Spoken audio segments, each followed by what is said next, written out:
Hey now, it's Mike Gilbert, host of the Mike and JD Show, right here on the Voices of Wrestling Podcasting Network. Join JD by God Oliva and myself every Thursday night live on the Voices of Wrestling YouTube channel at 11:30 p.m. Eastern Standard Time, as we stay up all night discussing all the hottest stories in professional wrestling. You can also check us out right here on the Voices of Wrestling Podcasting feed, or you can subscribe to the Mike and JD Show feed. Now, enjoy the show. This podcast is a member of the Voices of Wrestling Podcasting Network. Visit voicesofwrestling.com to hear the rest of our great podcasts, as well as show reviews, columns, opinions, and updates across the world of wrestling. Thank you so much for supporting WWE and NXT and me. You're so sweet.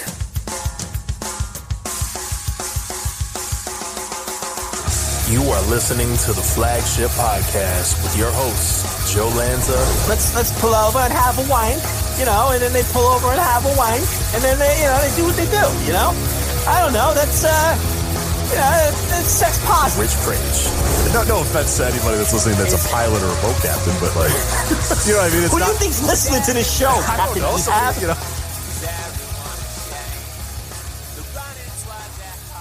And we are live on the Flagship Podcast. I am Rich, and he is Joe, but not Joe Lanza.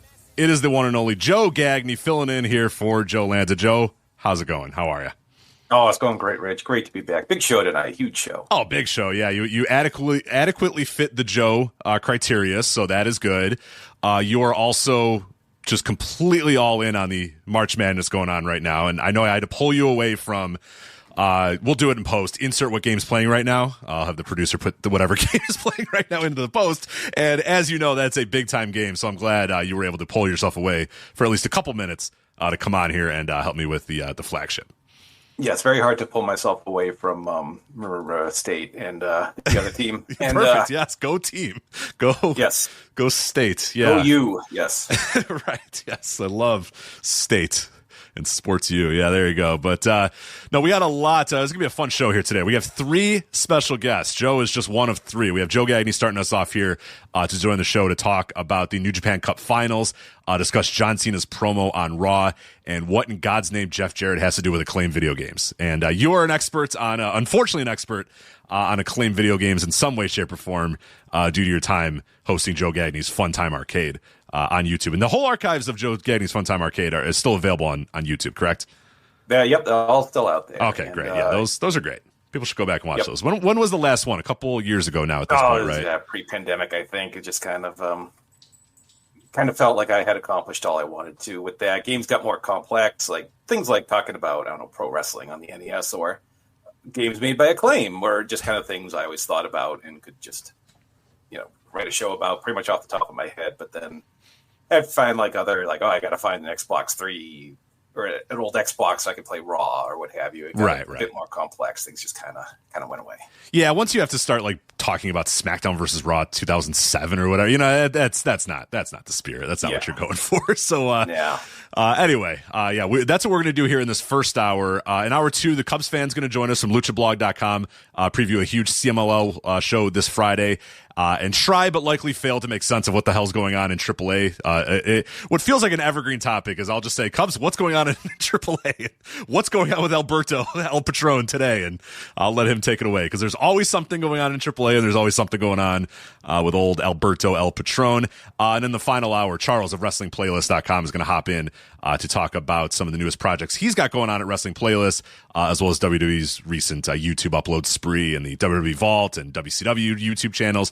And all the other good stuff, and the importance of preserving and discussing wrestling history. And is this good? Is this good that WWE is uploading a bunch of stuff to YouTube? I think that there's a couple different ways to look at it from that sense. But that's going to be a lot to talk about tonight. We're going to cover it all and have a lot of fun doing it. So, Joe, we'll start out with you right away. And I did want to mention, of course, Joe Gagney is the host of the 5-Star Match Game right here on the Voices of Wrestling Podcast Network, the Pro Wrestling Quiz Show podcast.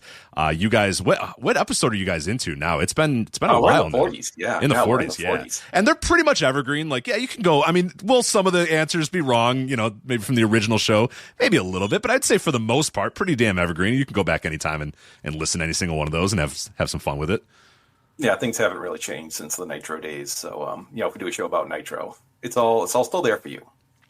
The one episode I would not recommend is WrestleMania Trivia with myself and Andrew Rich. That was just not very good at all, and I think I should go delete that one from the record so we can.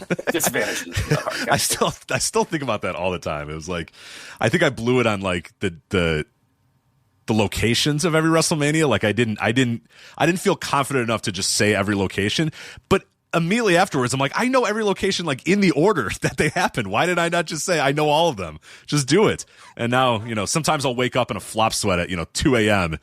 and go, Madison Square Garden, New York City, Chicago, Rosemont Horizon, Madison Square Garden, Los Angeles Sports Arena. I'll just do them in my head every single time. But now, I seem to recall it was Andrew who could not remember Washington State hosted a WrestleMania one time, but that was a long time ago. Maybe okay. Well, maybe it was him. I don't know. I tend to think that's me. Well, no, I think here's what happened. I gave the question to Andrew. I could have taken that question, but I said, I can't name. I was like, I can only name 15 or whatever, and Andrew said, I'll do 16 or whatever, and I said, all right, go ahead and do it. And then I don't know if he got the points, but I'm just killing myself because I think that was like the make or break. I probably screwed something else up before anyway. It's fine. I don't care. I've gotten over it clearly, Joe. I don't think about it at all. I don't care. Yes, clearly. I don't care. Why do you keep saying I care? I don't. I assure you. I'm fine. I'm okay. Thank you for checking on me. But no, that's a great show to go listen to. And of course, like I said, most stuff is evergreen there. So check it out. 5-Star Match Game in the Voices of Wrestling Podcast Network. And it's got its own feed as well, too, if you'd like to jump in on there. So, all right, Joe, I guess, well, first off, before we get into the New Japan Cup and everything else going on, it's been a while since we've had you on this show, a couple years now. I think anything new in the Gagne world, anything else that the people need to know about? No, it's funny. My son just, he's a swimmer in his high school team, and he's just getting a varsity letter. We just found out. So there you go. Nice. Your child is of high school age and that's right. Getting letters. Okay, he has the makings of a varsity athlete. He's so good for him. Yeah, I just can't believe he's that old. That joke, he is so like non-sports brained. Like he couldn't care less. He was like, when he told him he's getting a letter, he's like, they give me an envelope. I was like, no, not that kind of letter. Maybe. I mean, while you might receive an envelope, but it's not the big point. Yeah, the big point is. Yeah. Well, that's good. Good for him, man. What's his discipline? I forget what it's called. What your stroke or whatever. What is the thing that he does? He does all kinds of stuff. He relays and it's swimming. It's come on. Butterfly, I think, would be his preferred. Yeah, he's not a butterfly guy, not a backstroke guy. Yeah. It's just you had all of it. Yeah, you do it all. You swim what you got it. It's fine. You did, yeah, for sure. No, I grew up in my cousins were all swimmers growing up. So yeah, so I don't know if it's the same by you guys as it is for us, but it was hard to get like swim times, so they would have to go to school at like 4 a.m. or something like that, or they'd have to be up there on the weekends or whatever. It was like they had to have these like insane schedules of times. It's similar to ice hockey, and I think it's changed a little bit in my area because now there's a lot more rinks around me. But if you were a hockey kid growing up, you had to practice at like ungodly hours, like ungodly late at night or ungodly early in the day because it was just so hard to fit it in normally.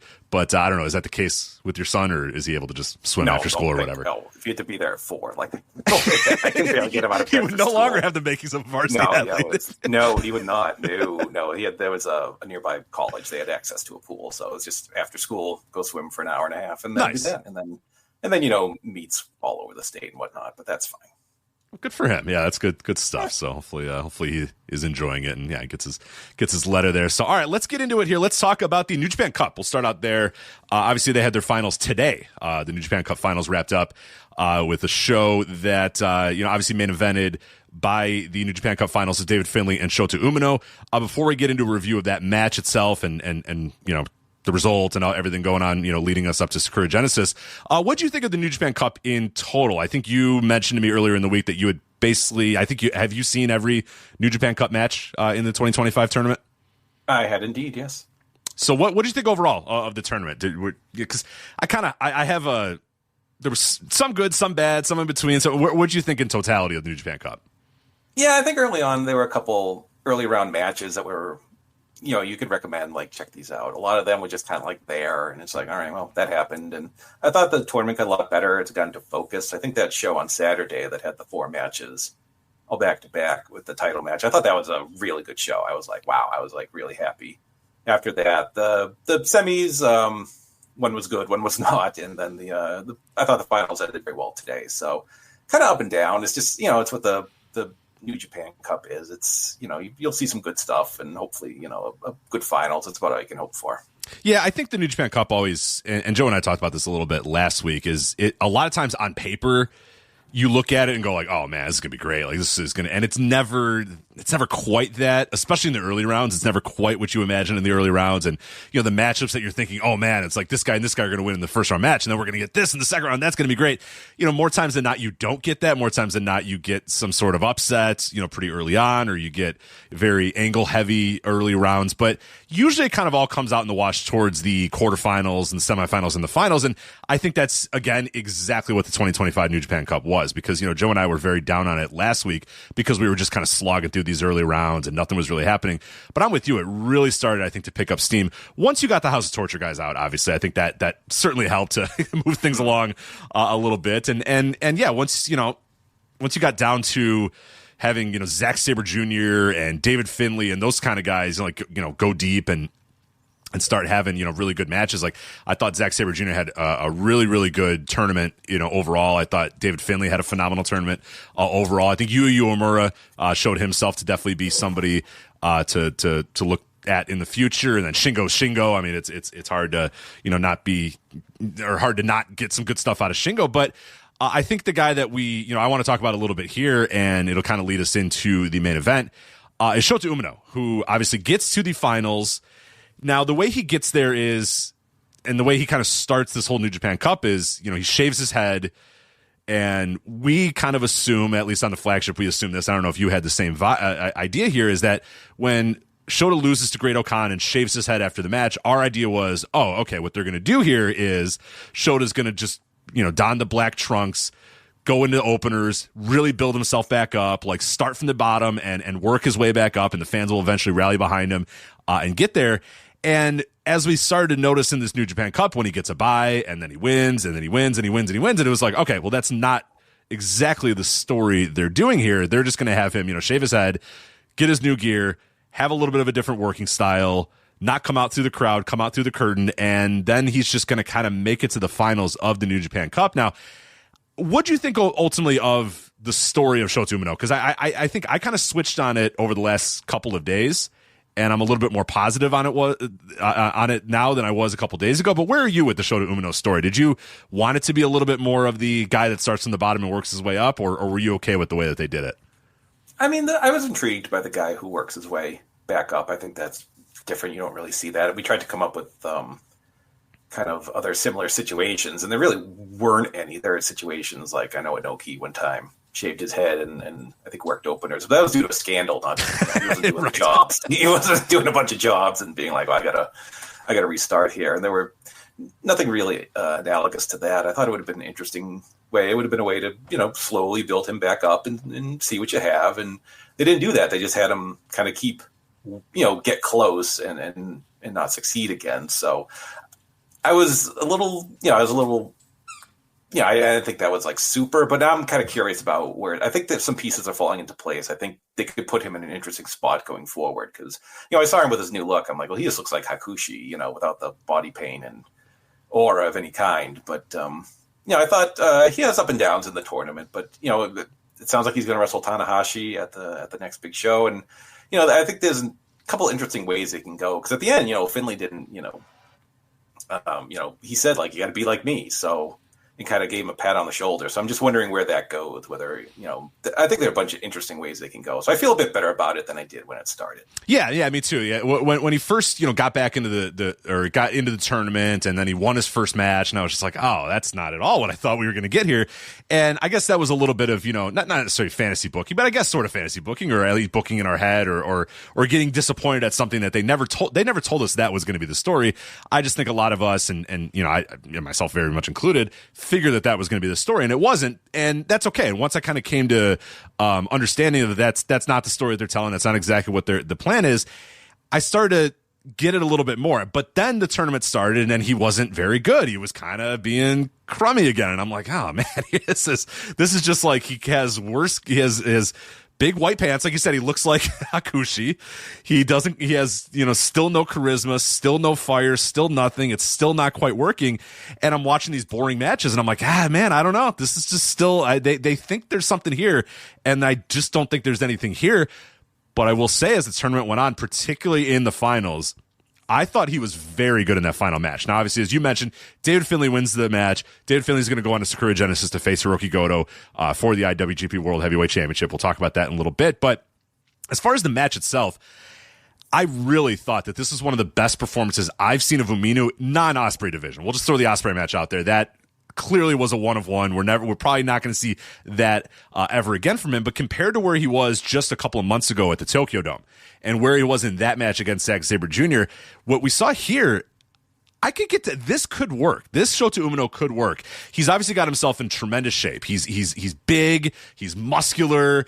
And he's kind of working like, a little more snug and a little bit more of a badass and a little bit more of a heel. Now, the idea, ultimately is probably to make him, turn back into a babyface and the fans embrace him again or whatever. But maybe the best path forward for a little bit is that he's a little bit more of a rugged heel, that he's a little bit more of an asshole, that he's a little bit more of that sort of vibe. Like David Finlay said, you got to be a little bit more like me. And he was in this match. I thought he was a little bit more, a little bit, it's just aggressive, I think is the word to use, and was just a little bit more poignant in the stuff that he did. And that might be the way to go for Umino, is that maybe we saw with the Wrestle Kingdom where he's just like this, babyface working from underneath. That's just not his vibe. He just doesn't have that kind of, that connection right now. But maybe this vibe where he's doing more of the offense, where he's more of the heel in the match, and he's working over David Finlay a little bit more. Maybe that's the vibe to go with Umino. But I thought he carried himself pretty well in this match. I thought he picked the right times to sort of interact with the crowd. I thought he did a lot of stuff in this match that I've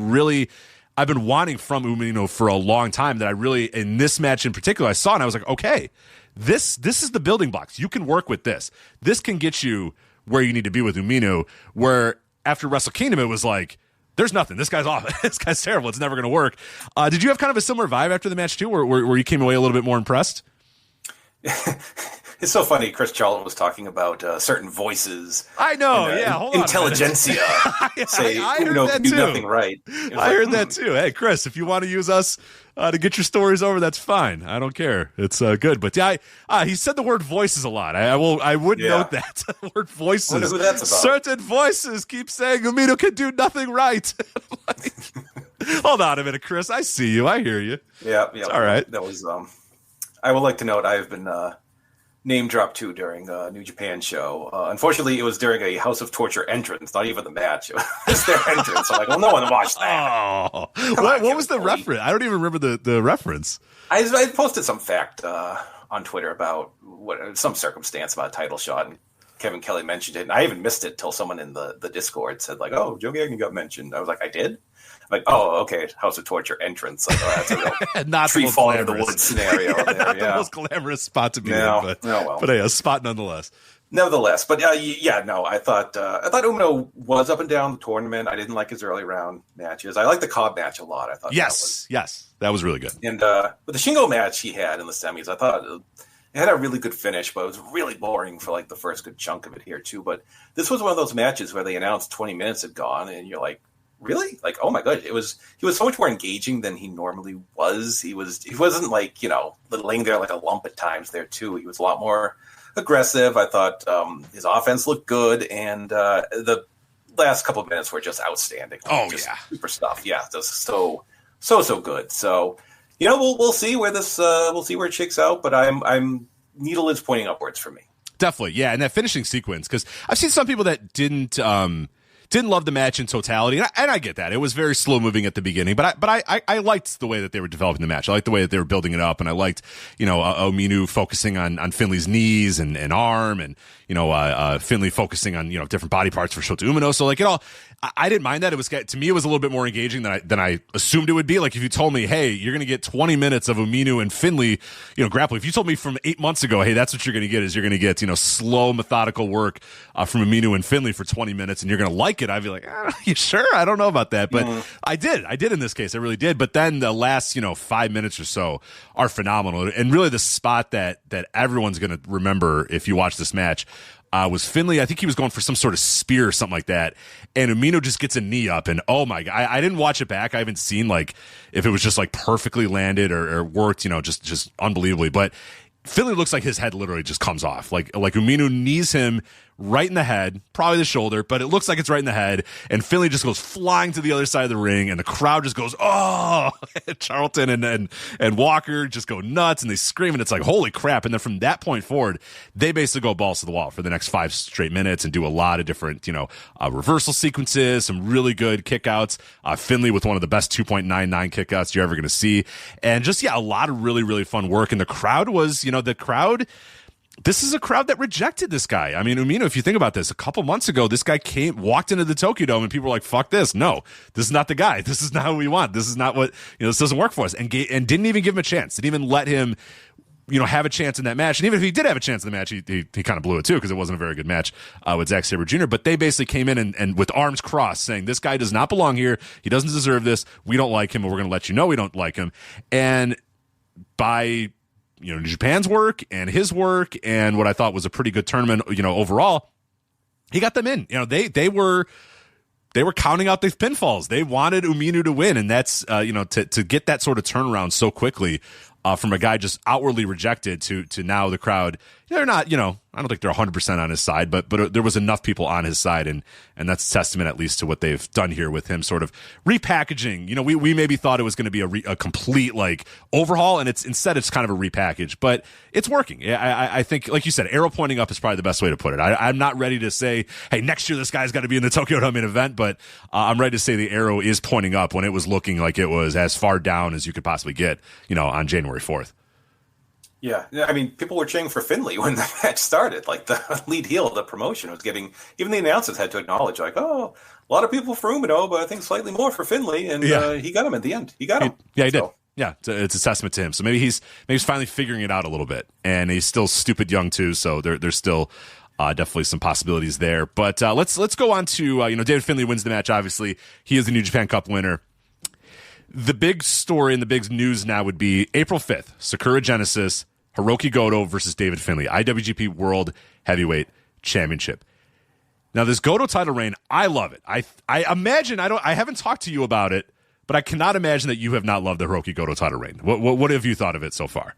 Oh, no, it's great. I remember that day where I thankfully watched Unspoiled. I stayed away from Rich because he likes to spoil things for people, but I just remember how happy everyone that was that day. Even people who don't watch New Japan anymore were just posting like, "Oh my God, Goto won! That's great!" And the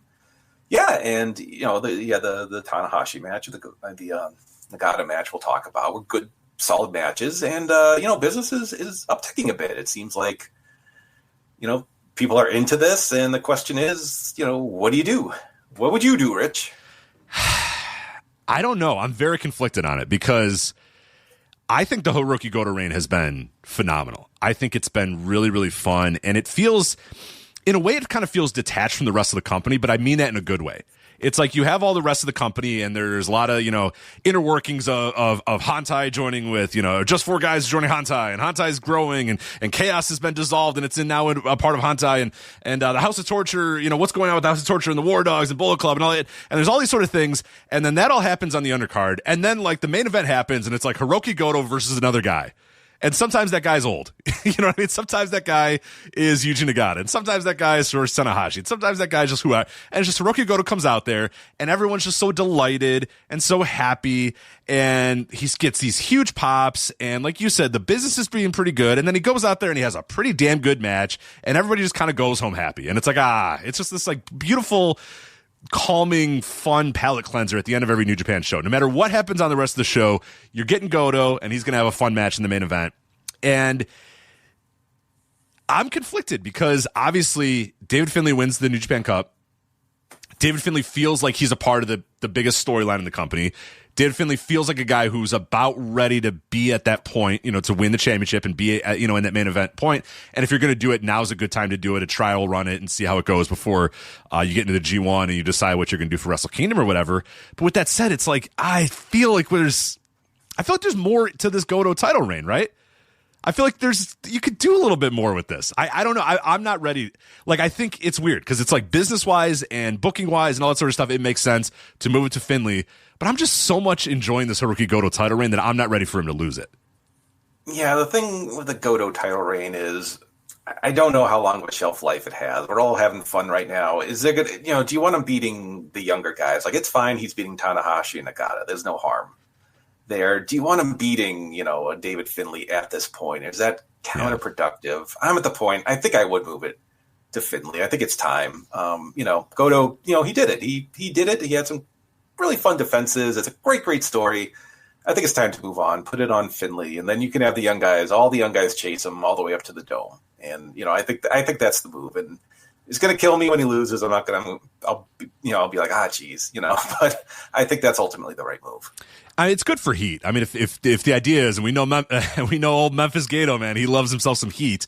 I mean, that's great heat to have David Finlay go out there and beat Goto and just end that reign and just and there's a lot of value there. But it's just I'm with you that there's a shelf life and you want to end the reign before it's too late. You know what I mean? You want to be ahead of it before you get, but.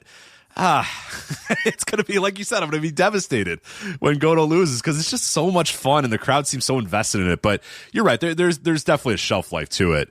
But selfishly, I kind of wish this reign would go on for a while. But there's no way. I mean, if not now, when? You know what I mean? Like, and I guess that's maybe your point, is if Goto doesn't drop it here at Sakura Genesis, you don't go into the G1 with Goto as the champion, right? Like, there's no way. You'd have to then have him lose it at, I guess, Dontaku, right? Would be in May, I suppose. But you do risk a little bit of the Finlay thing, is it's like he feels pretty hot right now, and it feels like, again, like I said, he's one of the central figures in the biggest storyline in the company with the Bullet Club infighting. So it's probably time for David Finlay. I'm just not ready. Yeah. That's why Gato's the big man. He's got the pencil. I'm just not ready. I can't do it. No, I picture, Goto's kids crying and Gato laughing, and, it makes too much sense. What I want after that Nagata match is I want Nagata's beefy son to step up to Finlay. That's right. And just say, hey, what I mean? Well, Finlay's beating down on Hiroki Goto, and he comes in and goes, hey, you want a piece of me, kid? Because he's only, how old is that the Nagata's son? Do we know?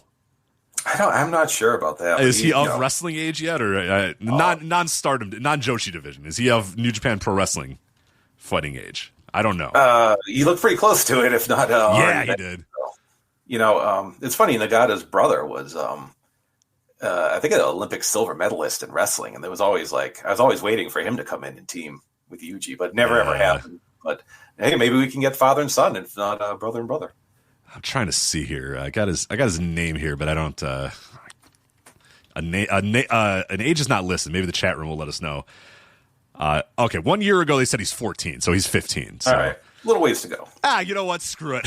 Put him. I'll put him on the Billy Sparks plan. Yeah. Right, come on. Yeah, Nick sure. Ware.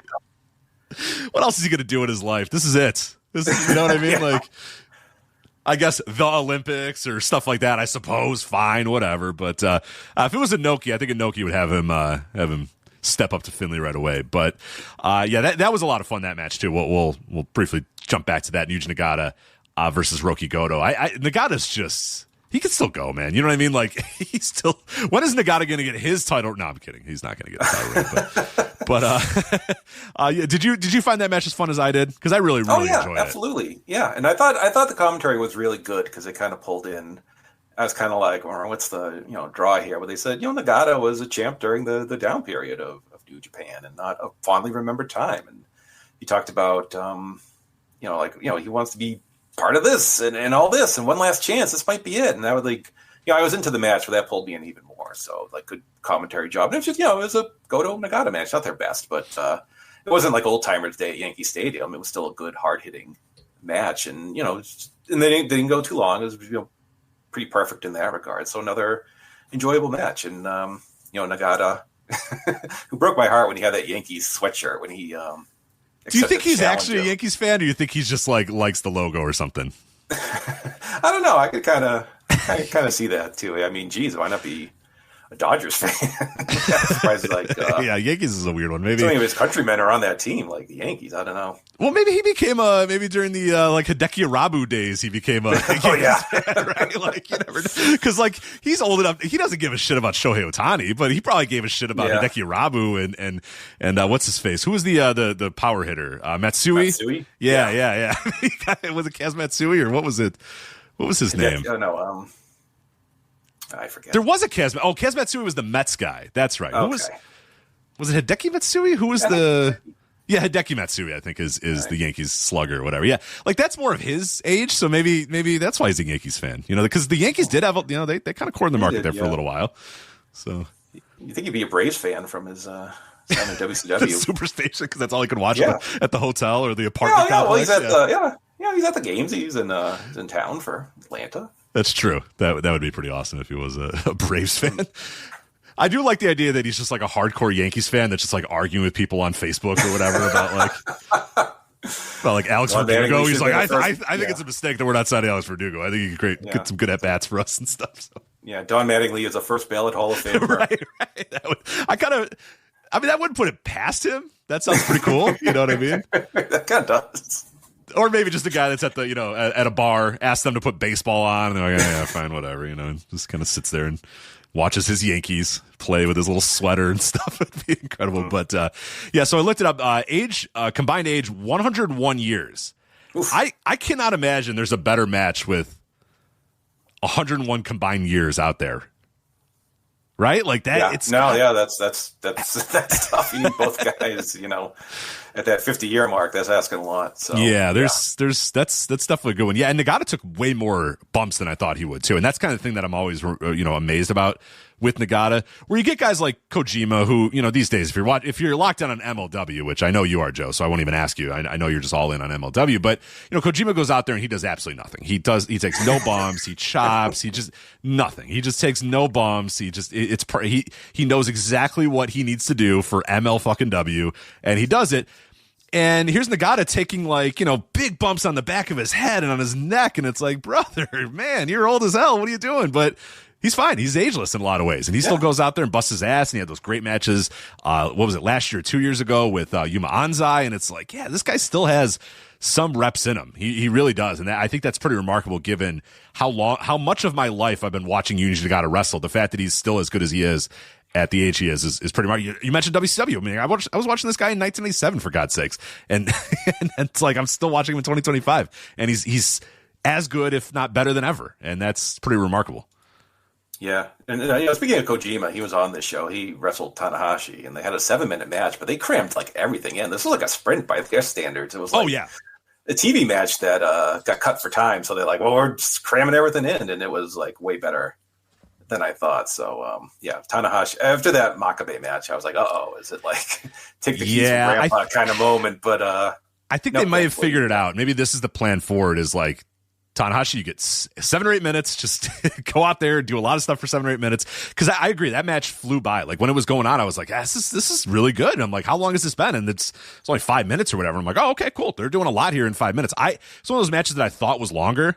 I was like, oh, this thing's going on a long time. They better wrap this thing up. And I looked, I'm like, it's only been 6 minutes because they're just going boom, boom, boom, boom, boom, boom, boom back, nonstop. And that they may have unlocked the key to Hiroshi Tanahashi moving forward is maybe we don't do 15 minutes, maybe you don't get 13, maybe you get 5 to 7 minutes, and just go out there and play the hits, play the air guitar, wipe the sweat on the towel, and get out of there. That's what people want. But I am very fascinated in Shota Umino and Hiroshi Tanahashi whenever they do decide to do that match, which I don't think they announced when that's happening, right? They just met backstage or whatever. Yeah, there was I didn't quite see all the translations. I thought it was Secure Genesis, but I guess we shall find out. Oh yeah, let me double check if it was or not. But anything else that really caught your eye on this New Japan Cup show? There was the big angle, I guess you could say, was just 4 guys appears to be being absorbed into Hantai, I suppose, or I guess that's sort of I don't know if it's been official yet. I don't know if just 4 guys is officially a part of the New Japan main unit or whatever, but that seems to be the big story right now, is the main unit kind of gathering as many people as they can and dissolving some of these other smaller, outdated units, and then obviously the Bullet Club continuing their dissension or back and forth. Yeah, the folding in of the units makes me curious about if something's coming, maybe with Umino, maybe not, I don't know. Maybe some guys come back from excursion. I don't know, we'll see. But I'm excited for it, so that is a positive. Yeah, it's new things, which is great, because Chaos is obviously very out of date. We're good on Chaos. We've seen it all with Chaos. There's nothing. I mean there was even Okada, like in the final few years of Chaos, was kind of like, I guess I'm the leader of this unit of guys, and it's like, oh right, leader, thank you. He really didn't have much leadership qualities with Chaos, and then just 4 guys, they had undergone so many different transformations and back and forth, and it just didn't feel like it was going anywhere. So I think now was a very good time, especially with Dookie being out, that maybe it was a good time to sort of just fold them in, and like you said, now do something a little bit different, and maybe ascend one of these younger guys up the ladder and have them sort of lead their own unit moving forward. I think that and maybe that's, like you said, Umino may be the guy that slides in there. Yes. And then other matches that I think we should briefly talk about before we move on to some other topics. The World TV title match, El Phantasmo versus the mystery opponents, because they're doing this thing where Phantasmo goes out there and they have these mystery opponents, and we all get like really, really excited about who this mystery opponent could be, and then it's just somebody on the roster. This time it was TJP who went in there with El Phantasmo. I thought they had a pretty damn good match. The way they set this up was TJP and Great Okan came down, and it was like, oh, which one of them is going to answer? And it was TJP that answered, so TJP and El Phantasmo had their little match. Phantasmo got the win, and then afterwards, Great Okan and TJP kind of beat down El Phantasmo with the idea that Great Okan's the next one up, and he's going to get the next shot at the World TV title. But I thought it was a decent enough match, as the traditional opener of this, because you had your kickoff match, but this was the actual opener of the show.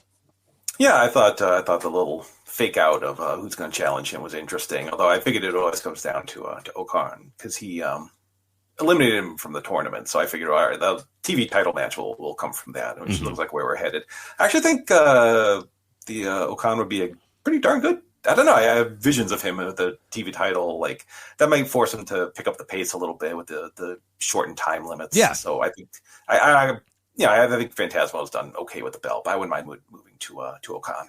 Yeah, I've liked the Phantasmo reign, but I think Okada would be really fun to see. I mean, with those limitations, I think there's a lot of wrestlers do benefit from limitations, and I think it might be a really cool thing to have Okan and say, hey, look, you can't, you got to pick up the pace a little bit. You only got this X amount of time, and you got to do it quicker or whatever. So I think that it might be a little interesting to kind of get a different vibe from Okan. And yeah, Phantasmo's had a decent enough reign, but I'd be fine with Okan, the title switching over to him. I think that'd actually be a lot of fun. But there you go. So that is the New Japan Cup Finals, putting a little bit of a stamp on that. I would definitely recommend checking out the final match with Finlay and Umino. I really, really enjoyed that. And yeah, as far as other matches in the tournament, yeah, I mean, you can kind of pick and choose what looks good to you is probably pretty good. You know what I mean? Like, was there any to you, like, what was the best match of the entire tournament for you besides the finals? If the finals was your favorite match, what would be the one?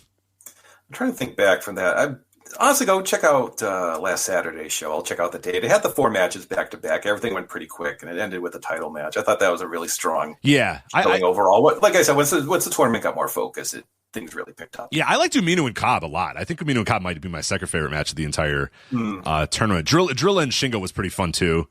But like you said, I think it was that was that day, right? That was the day that, like, I think the quarterfinals, right? It was just boom, boom, boom, boom, boom. Yep. Yeah, it was 4 matches all in a row. Yeah, it was Finlay and Uemura, Sabre and Taichi, Umino and Cobb, and Drilla Maloney and Shingo. And then, yeah, I'd really just watch that. Honestly, just watch that whole show and then watch the finals. And I think you're probably pretty good, to get caught up. You'll get by fine with that. On the New Japan Cup Finals. But there you go. So thank you for giving us your insights there on the New Japan Cup. Let's move on to a topic of American wrestling. Yeah, let's go to America here. John Cena came out on Raw this week, the first time he spoke since the Elimination Chamber turn, his heel turn. And John Cena came out. Was this in Brussels? This was the one in Brussels, right? Am I correct on where this was? Okay, this was in Brussels. Memory serves, yeah. Yeah, and so all the eyes and all the ears were on what's this John Cena promo going to be? What's he going to say and give his thoughts about his heel turn? And he went out there and he talked for roughly 26 minutes or so. I think some of that is because there's a YouTube video that has the whole segment, and that includes his entrance. So it's 26 minutes, but it includes his entrance. It includes Cody coming out. It includes Cody's entrance. So it wasn't that long of a promo, but it's probably a good 20 minutes or so. And he went through a lot of stuff. So he comes out, he gets booed heavily, obviously. He teases that he's just going to leave, and then he decides, no, I'm not going to leave. And then he starts cutting a promo about, how the fans never appreciated him, how they just took from him, and he, was an abusive relationship, and, they never really loved him, and they never really did anything for him, and they didn't, he worked hard, and they didn't. They just bought his shirts, and just a lot of, it was voluminous. It was a voluminous promo, and it was a passionate promo, and it had a lot of emotion in it. What did you think ultimately of the promo, though? Because I do think it missed one key element that I think is important in the heel turn that they never seemed to really address at all in his main promo or when Cody came out. But what, kind of in totality, what did you think of Cena's promo on last Monday? Oh, I thought he was incredibly passionate, which is good. And I thought he did not try to be cool in the slightest as a heel. Wasn't like, Cody, you suck. He was very, very whiny, and that's good. No one wants to cheer him whatsoever. I don't know if his reasoning, is kind of the you people promo. I don't know if that made a world of sense, because ever since Cena kind of semi-retired, he's been gone for a bit. I think crowds have been overwhelmingly receptive of him and appreciative. And I feel like all those fans that did the, let's go Cena sucks stuff, they're long gone. Like, this is a whole new catch of fans who, appreciate Cena. And, they got into it. They were booing him and all that. But, I just, when, in my mind, the way I had it played out was that he wanted that 17th world title. He wanted to break the record. And he fell short at the Rumble. He lost to the Yeet Man in a shocking manner. And he's like, oh, God, I want to do this. I need help. And, so he gets together with The Rock. That's the way I had it kind of planned out in my head. And, the way they did it, I mean, it doesn't matter at the end. He could have read the phone book, and I'm sure people would have been over the moon. And it still feels like a big deal, other than that concept. But I was just kind of like, it was technically good, I guess, but just felt off to me. It was like, oh, that's it, huh? That's kind of my result. Is like, in a vacuum, it was a very good promo. Like you said, it was very passionate. He didn't, he's very good at. It seemed like he was speaking from the heart. Obviously he wasn't or whatever. Yeah. But from a pro wrestling standpoint, it felt like he was speaking from the heart. It did not feel like a super recited promo. It felt like a guy that just went out there and just said, "Yeah, I bet." But his justifications and what he was talking about, like you said, it felt very out of date. Like this is the Cena promo that he would cut in 2013. Against a fan base that over the last 5 or 6 years or whatever has rejected him and has booed him and has done all this sort of stuff and just, got upset and got mad at him and cheered for everybody else or whatever. That would have worked. But like you said, since he sort of semi-retired and came back, the new fan base has been pretty receptive to him. The old fan base has kind of been receptive to him too. Cause like even your hardcore anti-Cena people that were, going to shows in 2013 and booing him and cheering for Daniel Bryan and cheering for CM Punk and cheering for Dolph Ziggler and cheering for anybody, Ryback, anybody that wasn't John Cena, like those sort of people, I think have really kind of relented in recent years and went, he's just kind of, he comes around for a little bit and then he leaves and whatever, who cares? It's fine. And maybe they've come to appreciate him a little bit more or whatever. So like you said, it's like that he's doing a promo that feels about 10 years out of date for what a lot of the fans think about him. And it just kind of missed to me the core principle that promo should have been about. And that's not me sort of doing, headcanon stuff. You laid it out there perfectly. It makes more sense for the story to be, look, I did this because I want to win that 17th title. I don't know that I can. I don't know if I could do it on my own. Cody's a formidable opponent. He's a great opponent. I don't know that I can do it against him. I had my chance to do it at the Royal Rumble, and I lost, and I failed. So when The Rock presented me an opportunity, I took it. Like, that's kind of all you need, right? To say, I really want to set this record. It means a lot to me. And I did I'm going to do whatever it takes. And I did whatever it takes to get to that 17 title reign. Like that seemed to be the very clear way to do it. And instead they went with, you people never appreciated me and you never understood me and I was in an abusive relationship with the fans or whatever. And I don't know. It just, it like you said, it in a vacuum, it was a very good promo, but I just don't know if it quite got the tone that I wanted. Now they might revert, like you said, it's not going to matter. And at some point he's probably going to mention that again, but I think you had that one chance to make the first impression. And I think the first impression would have been a little stronger had he, really honed in on the 17th title reign thing and not necessarily the you people promo, that each and every one of you. He said each and every one of you like 7 times in that promo. And I was like, okay, yep. Yeah. That's what we're doing here. It was like, each and every one of you, it's like, oh God, did Vince write this one for you? Did you? He may have. Yeah. He may have. Who knows? Yeah. I mean, he literally said, I'm not a baby face, I'm not a heel. It's like, what are we doing? Like, can you just say, like, you can just say good guy or bad guy, and that is fine. I don't get the obsession with these insider terms on, on a front-facing basis now. It's like, oh no, this pro wrestling's cool and self-aware and all that. It's just like barf. And also, Vince Russo won, goddammit. He did. Yeah. I hate to say it, he did. Fine, yeah. Some decades later, he emerged triumphant. But yeah, that and saying it was an abusive relationship, it's like, fuck off, straight off with that. Like, good God. Yeah, especially the recent stuff has been overwhelmingly positive. Like, I think in the last couple of years he's come, and I think every fan, like I said, even the old school Cena sucks fans are kind of like, this is the last tour, this is the last run. All right, it's pretty cool. So it just seems, it seems not aware of what the actual fan base is doing at this time, and just a little off base of what it could be. But I mean, it was a good promo in the sense that it sounded good, it looked good, and I think he delivered it well. It's just I think the actual content of it probably could have and should have been a little bit different, and just felt a little, not necessarily tone deaf. I don't know if tone deaf's the word, but just didn't feel like it matched what's actually going on in the story or what's actually going on with the fans and John Cena. But like I said, why did he side with why is he with The Rock? Like, what does that mean? Like, okay, he hates the fans. Was this his way to get back at them? Because, The Rock, and this was stupid too. He offered Cody the chance to be, rich and famous, even though Cody's the champion of the industry. Right. It has a bus and all this shit. Yeah, and all this. He's not, hurting for money or fame or anything like that. So I kind of wish they had. Okay, he's with The Rock. What does that mean, so to speak? Maybe they will explain all this. I don't know. I'm still curious about the timeline and what The Rock's plan was, because he called out Cody. What if Cody said yes to his offer? Did he and Cena concoct that at the last second? Because there were little hints, like Cena didn't have to qualify for the Elimination Chamber. It's like, oh, okay, that was a little seed planted. He was going to work with The Rock, but it seemed... Okay, well, he called out Cody too, so maybe they'll explain all this. I don't know, and it doesn't really. No one's gonna not watch WrestleMania.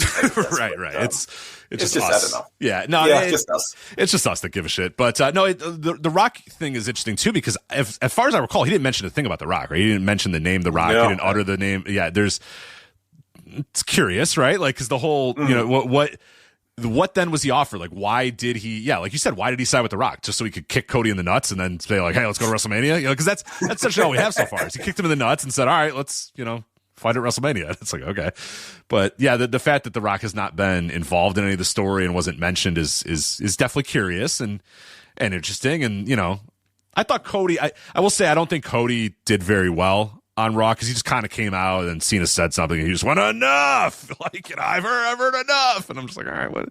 I don't know. The story is very odd. I don't know if we're ever going to quite figure out exactly how all the pieces came together to get to where we're going to get to. But yeah, ultimately it's, by the time WrestleMania comes, like you said, all this stuff's going to be moot and no one's going to really care. But it's been a weird road to get here for sure. Mm-hmm. But any other thoughts on Cena's promo? No, I think we covered it. Yeah, we got it. So, all right, let's get to the final topic for our first hour here. We'll get the Cubs fan from Lucha Blog in here and bid you adieu, let you get on with the rest of your day. Get back to Arkansas and Kansas, which I just turned on and definitely am all engaged with. Okay. Famed 90s and 2000s and I guess a little bit of 80s video game publisher Acclaim announced they were returning recently, and out of nowhere, Jeff Jarrett, yes, JEFFJARRETT, was named as one of the members of its advisory board. The connection appears to be that Jeff Jarrett worked with Midway, who had a close relationship with Acclaim, obviously, to get the TNA video game deal back in 2008. And more recently, Jarrett worked with something called Mega Cat Studios on the WrestleQuest game. So Jarrett spoke to WrestleZone about how this connection happened. And at first, and I talked to you a little bit about this off air, when it was announced that Jeff Jarrett was a part of the Acclaim board advisors, I'm like, what Mad Lib happened here? Like, what is this? Like, Acclaim is back and Jeff Jarrett's a part of their advice. Like, who asked for this? Nobody asked for any part of this story. Like, nobody asked for Jeff Jarrett to be a part of an advisory board, and nobody asked for Acclaim to come back. What's happening here? We'll talk about the video game aspects of Acclaim here in a minute. But I was like, this is so weird. What the fuck? Whatever. Who cares? And then Jarrett was talking to WrestleZone about why this happened and all the connections of how this kind of Acclaim and all this thing. So he said, quote, I've always kind of had a passion for the gaming industry from a business perspective. I'm not the biggest gamer in the world, although I have played NHL 25 with my son as of late, quite a bit of Madden here and there and some other games. But that being said, the business of gaming is something that I've always been attracted to. Jarrett says Acclaim, led by CEO Alex Joseph, sold him before they even finished their pitch. He asked Acclaim about how they saw him fitting into their plans, and Jarrett said he couldn't be more honored by the response. Someone at the table just spoke up pretty candidly. They said, we really want you to do what you have done for the wrestling industry for the gaming industry. And so there are a couple of different buckets, whether it's creative, whether it's marketing, promotion. We are doing here press. It's kind of a multi-skill skill set. There's all kinds of avenues to go into the gaming world from a business perspective, Jarrett said. We want you to do what you have done for the wrestling industry for the gaming industry. Joe Gagney, what has Jeff Jarrett done for the gaming industry, or what has he done for the wrestling industry that he will do for the gaming industry? Like, I know the saying is Jeff Jarrett always wins, but the companies he worked for necessarily do not. So, there's no Global Force Gold around anymore. So I don't know. I really don't know. First of all, Jeff, you're playing NHL. Could you at least name an Acclaim game? Say, like, I don't know, the home version of NBA Jam at least, or maybe Two Rock Dinosaur Hunter. Something, please. An Acclaim game? God's sakes. He just mentioned two EA Sports games. And I love that. Although I've played a little NHL 25 with my son as of late, quite a bit of Madden here and there, and some other games. It's like, that's. By the way, the only games he's played is NHL and Madden for sure. He's like, and all those other games. It's like, no. But you could have thrown in. Games he knew the names of, yeah. Yeah, could have thrown in Arch Rivals or something like that, or me and my son love Arch Rivals or whatever. So let's talk Acclaim here a little bit, because there's no better person to ask about the history of Acclaim than you, sir, the host of the Joe Gagney Funtime Arcade. For people that are listening that might not know what the history of Acclaim is, can you maybe do the quick and dirty of Acclaim, the video game company? Yeah, you mentioned Acclaim was a publisher. They worked for quite a few years, most prominently in the 90s. And they didn't develop games; they published them. So they work with different kinds of game developers. But they put out. They had a real stranglehold.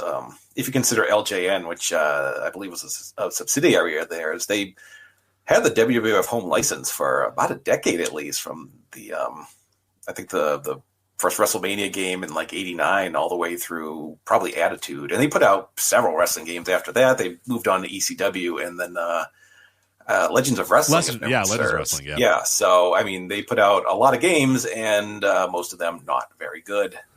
They were.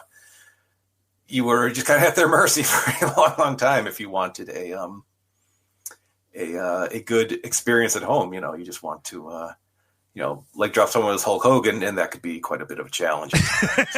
You're gonna get an atomic drop, and you're gonna like it, all right? Well, the NES games were the first WrestleMania is really bad. It's barely a wrestling game. You just kind of run around, and all the wrestlers are really fat for some reason. I don't know why, and. A lot of Greg Valentines out there. They just watch a Greg Valentine match. There's wrestlers. Yeah, all right, let's go. Yeah, and you would have to pick up icons, like you get Hulk Hogan's cross and around his foot or something like that, and get a power up. And but you figure, well, that's kind of early on. That's an early NES game. We can forgive them. I remember Super WrestleMania for the SNES, which was an LJN game, and I remember, you know, it looked wonderful compared to all the other games. You know, nice detailed pictures. It was great, and all the wrestlers had the exact same moves. Like, you want to do a special move? Too bad. Nope, everyone wrestled exactly the same. Yeah. And I remember Nintendo Power. They said, like, you know, if you do a body slam, it kind of looks like Jig's DDT, and it's like, oh my god, like, what are you doing? Shut up, Nintendo Power. If you squint, you think about it as a DDT, and it's like, no, it doesn't look like a DDT. Yeah, I remember that. Just the thing with Acclaim, especially in the 90s, was and most, like you said, LJN is the subsidiary of Acclaim. That, man, if there was a licensed video game out there that you went to your rental store and was like, oh hell yeah, this is a video game. Oh man, you took it home. It was probably LJN/Acclaim. And it probably sucked, right? For years, they just produced garbage after it's just horrible licensed games. So it's like, you know, a lot of people look back fondly on those games because they're fun names. You know, you look at the names, you're like, oh, they made that and they made that and they made that. But then, like, a lot of these games stink. You know what I mean? Like, a lot of those games that you look back on, like the Simpsons games, where, like, you know, people might look back fondly on them now, but those games are kind of crummy. You know what I mean? Those games kind of stunk. There was a lot of really bad Spider-Man games for a while too. There was a lot of really bad, like, Terminator games too. Like, the WWF games, like you said, a lot of the early ones were just really bad for a while. So there's kind of warm fuzzies about Acclaim because they made a lot of games in the 90s, but a lot of their games stunk, and a lot of them were just, like, quickly put out there just to make money on the fact that they bought the license to the Addams Family or whatever. You know what I mean? And just said, here we go. Here's the Crash Test Dummies video game. There you go, idiots. Buy it. And we all did. We all bought them. Yep. We all bought them because we're like, I like the Crash Test Dummies. I'm going to watch this. You know, I'm going to get this game. Oh, Bart versus the aliens or whatever the fuck. Yeah, great. Awesome. Sounds good. You know, NFL Quarterback Club sounds good to me. And we bought all these bad games over and over again. But, you know, they had some good games too. They had some good ones. Obviously, the one that everybody comes out and thinks about is NBA Jam. They were the publisher. Now, obviously, Midway was the developer, but they were the publisher of the console versions of NBA Jam. And those are pretty damn good. And those do hold up. And those are, you know, still regarded as being, you know, all-time great games. I think Mortal Kombat, they were also a big part of publishing those on you know, consoles or whatever. So they you know, it wasn't all bad, but there's a lot of bad in those archives for Acclaim. Yeah, no, I just remember Warzone in 1998. Oh. We hadn't had a WWF game in a long time, and, you know, the company's super hot. It's like, oh, I really want to play a game, and, you know, and I just swallowed my tongue ring. I just swallowed my tongue ring. I just swallowed my tongue. You're like, oh god. Yeah. How do I do a rock bottom? Okay, down C, up C, left C, right C, down C, up C, left C, A, B, down, up. You're like, fuck off. Just do a rock bottom. Yeah. God. I'll enter a nuclear launch code so I can do a body slam. Yeah, and what in the world? You had to pause the game like that. I'll never forget with my friends. We had like a thing when we would play that game, where we'd be like, all right, I'm going to pause. And you'd be like, okay. And then you'd pause and be like, all right, I get like 2 minutes to try to memorize how to do the move. And then we'd unpause and be like, all right, here we go. And you're like, fuck, I forgot, man. I forget it. Whatever. I'll just punch and kick until your bar's at 0. Like, it's fine. Everyone had these weird, like, flipper hands. And, yeah, and I remember when the game came out, it's like, oh, it's Bret Hart. Oop, he's gone. Bulldog, oops, he's gone. Shawn Michaels, whoops, he's retired. Yeah. Ahmed Johnson, oops, he's gone too. So, like, particularly bad on the N64 too, because at least the PlayStation, you got the full motion videos, which at the time, folks, that was a big time deal. You get full motion videos. Oh, yeah. So you got like Ahmed Johnson doing his promo, this inaudible promo or whatever. So, but that was all that's all you had for a while. But then, like, with the N64 version, you didn't even have that. It was just like, you know, the guy would be in the ring and I think they just say one word, you know, they'd stand in there with their flipper hands, like you're saying, and like bounce back and forth until, like, rock to the left and the right and be like, I'm Stone Cold. And then you're like, all right, cool, great, awesome. Yeah, just a bad game. And then, yeah, WCW on the other side has, you know, World Tour, and it's just fucking phenomenal, and Revenge, and you're like, what the fuck? What is this? But it all turned around at WrestleMania 2000 at least. So, yeah. Oh, thank God. Yeah, which was funny because Acclaim put out a game, Warzone, just a couple months before that. So they were like two completely distinct WWF games that came out within months of each other. And it was, I mean, Warzone was just more of the same. It was just, they had more people, and that was about it. And it was like, everyone knew where the deal was at that point. So they moved on to ECW, and, you know, just did the exact same thing, just with some barbed wire, game, so, but they had tables sometimes. Yeah, the real Acclaim, like where they really fall off, and is like later in the 2000s was when they really started falling off. That's like BMX XXX. Remember that? Like they really started to fall. Like first off, they ruined NBA Jam by basically like undercutting Midway and stealing the NBA Jam license, and then making fucking horrific NBA Jam games. Like absolutely awful, just horrible. Like including saying, hey, you know what people want out of NBA Jam? A slow-paced 5-on-5 basketball game that looks like shit. Like that's what people want. Is that when you think of NBA Jam, you think of bad 3D 5-on-5 slow-paced basketball. That's what we're going to do, and that's what they did with their reframed NBA Jams. But those didn't go well. And then, like, yeah, they did like in the wrestling realm, like you said, you had the Legends of Wrestling games, which were okay. Like those were fine. You know, I don't know. I always found them like the rosters were cool. I don't know if they were actually. I think technically that's like one of the last games they ever developed was that Showdown Legends of Wrestling. I think was one of the final games they ever actually did as Acclaim. But yeah, they kind of fell out of favor and went away. I think God, what year would that be? 2004. It looks like they were done, and now 2025 they're back. It's harder than ever to make video games. No studio can make games. Every studio just lays everybody off. No games ever get created. Every game costs $90 billion to make, and somehow Acclaim's like, you know what? Yeah, let's get in here. We're back. We're back, baby. Let's go. Like, I don't know. It's very weird, and Jeff Jarrett's a part of their board of advisors. Sure, because of course he is. Why not? Why not? Of course, yeah. So weird, man. Jeff Jarrett, the man who just if there's a will, there's a way. If there's a will, there's a way for Jeff Jarrett. So.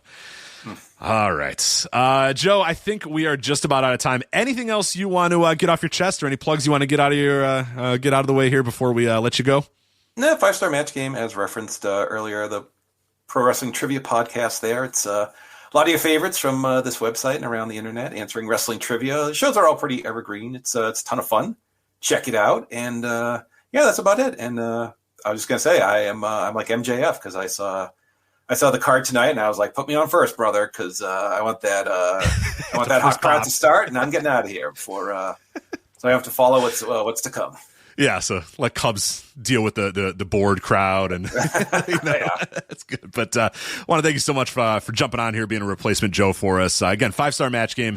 You definitely want to listen to that on the Voice of Wrestling Podcast Network. One of the great things about it is it's interactive too. Even if you're not on the show, I promise you'll be driving or listening on your headphones and screaming out answers, or thinking in your head what the answer could be, or getting mad at one of the contestants for not getting the answer. So it's a lot of fun, a blast, and I really think more people should check it out. I think a lot of people would enjoy it if they listen to it. So 5-star match game on the Voice of Wrestling Podcast Network. And then, hey, if you want more of Joe's thoughts about these horrible Acclaim wrestling games, go look up on YouTube. The archives are all still there. The Joe Gagney Funtime Arcade still available. I'll link it in the show notes as well so people can find it. But yeah, just type in Joe Gagney's Funtime Arcade in YouTube, and you should be able to find all your archives of episodes. And I'm a huge fan of the work you did on that series too. I think it's really, really good stuff, and I hope hope they're still getting views. Are they still getting a decent amount of views? Do people still check those out from time to time? Yeah, it was funny. I found someone put them all in the Internet Archive.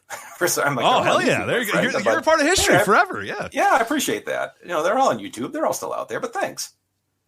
That's cool as hell. Yeah, I think that's a really important series and a really good series, and I think the way that you reviewed those games was really good. Because a lot of video game reviewers kind of go one of two ways. They either get very clickbaity or whatever, or they just do the angry video game nerd stuff where they just rage or whatever. And that's not exactly what you were doing. You would, if a game sucked, you would say it sucked and explain why it sucked. But I think it was done in a very very professional manner. So I've always been a huge fan of what you guys did there at the Joe Gagney's Funtime Arcade. But yeah, if you want to hear more video game talk, that is where you can do it. So, Joe, I want to thank you so much for coming on here, helping us out, filling for Joe Lanza. Now get on and watch Drake versus Missouri. You got still got plenty of time in Drake versus Missouri. So I know you're a big Thank goodness. Drake, whatever their mascot is, fan. So plenty of time for you to go watch that. I'm not a Drake fan right now, not in any sense. Oh, sorry, not that Drake. I'll have you know. Right, what are you trying to do to me here? My God. Sorry. I'll scrub that in post. Yale and Texas A&M still playing.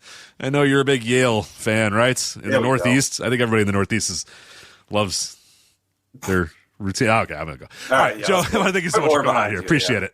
Take care. All right, thank you.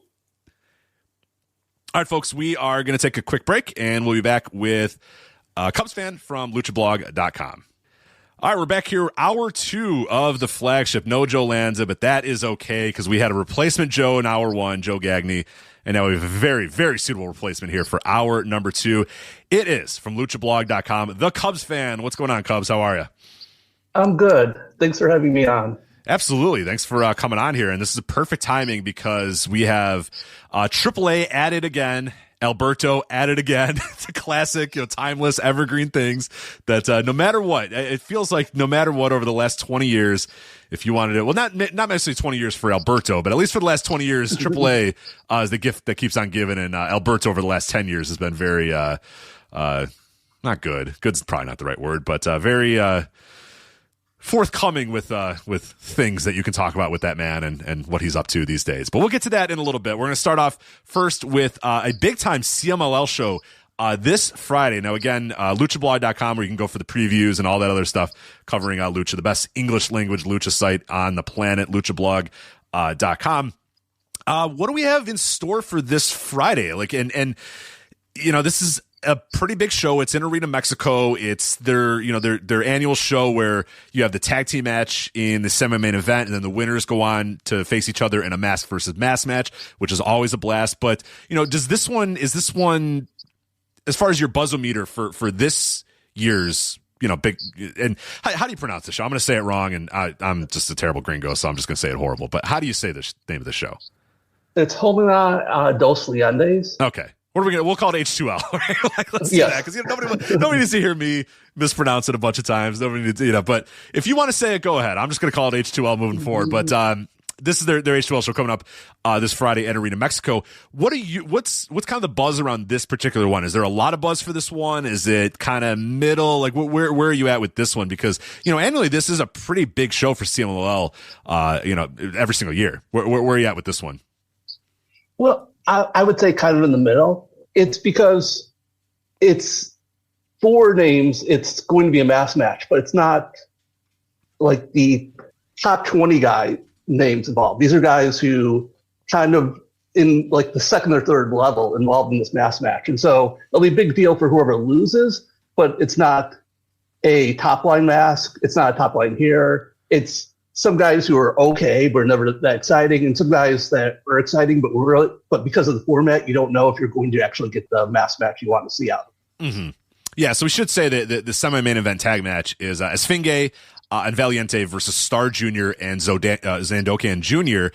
And the gimmick, and we have to explain this every single year because a lot of people just never understand this because it's so foreign to American wrestling fans that the winning team goes on to be in the mask versus mask match in the main event. Now, to that, people don't, a lot of American fans, because again, American wrestling would probably do it where the losers would go on and face each other in a mask versus mask match, but that's not how it is in CMLL because there's honor in getting that main event spot and taking someone's mask. So you're going to risk your own mask to get to that main event spot to steal someone else's mask. And that's really cool. And I've always appreciated that. So the winner of that match is going to go on. Whatever winning team does that. So like you said, those are not really tippy top stars in CMLL. Those are not guys that are well regarded as being top draws in Mexico or whatever. But with that said, someone's going to lose a mask, and that at least has some sort of intrigue that this Friday you're going to see someone get unmasked.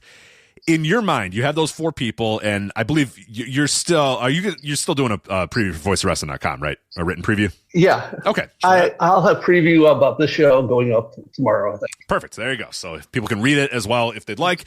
But as far as your prediction right now here, live on the Flagship, who do you think, or is there an obvious one? Is there someone that if you're watching CMLL this year, it's like, oh yeah, it's definitely going to be that guy? Or is there, some prediction that you're making that might come out of left field? There's not a completely obvious one. There's a slight favorite, but it's part of the situation is that if you remember back to the anniversary show, we had Hechicero, Euphoria, Esfinge, and Valiente in slightly different roles, but those 4 guys were all putting their mask on the lines. And Esfinge and Valiente did not figure in the finish of that one. So they're coming back here. I think the original, back in September, I think the common belief was that it was going to be Valiente because he was the oldest guy. He was he's banged up. He's had knee injuries and he's not what he used to be. So we all assumed that, oh yeah, this was just going to be him losing his mask and cashing out. But it turned out to be year 4 again. Fast forward 6 months, Valiente is back in the match again. So I think people assume that, okay, this time you really got it, really going to be Valiente. But like, maybe I would say he's got like a 40% chance of losing his mask, and everyone else is in the middle. None of these other guys, I mean, Esfinge has a really cool mask.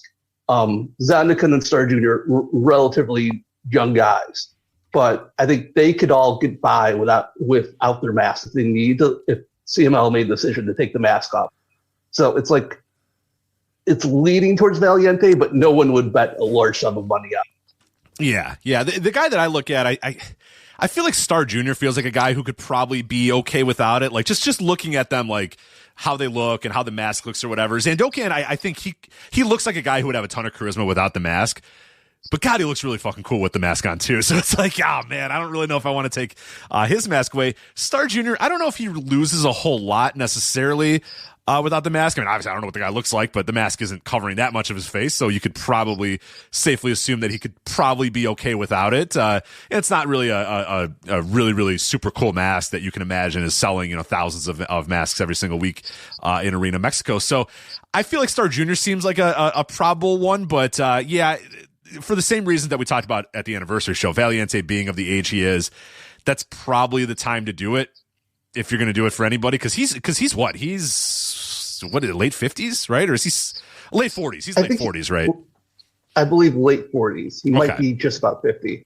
Yeah. But I like the Star Jr. idea. I think overall, in the big picture of the CML roster composition, you have a lot of unmasked Rudos on that roster. That's why we end up with Zandikan and Valiente being in this match, because they don't really have too many other options who you could put in a masked match. But you don't really have the fresh-faced unmasked Technico right now. So Star Jr. could fill a role if they did unmask him in this match.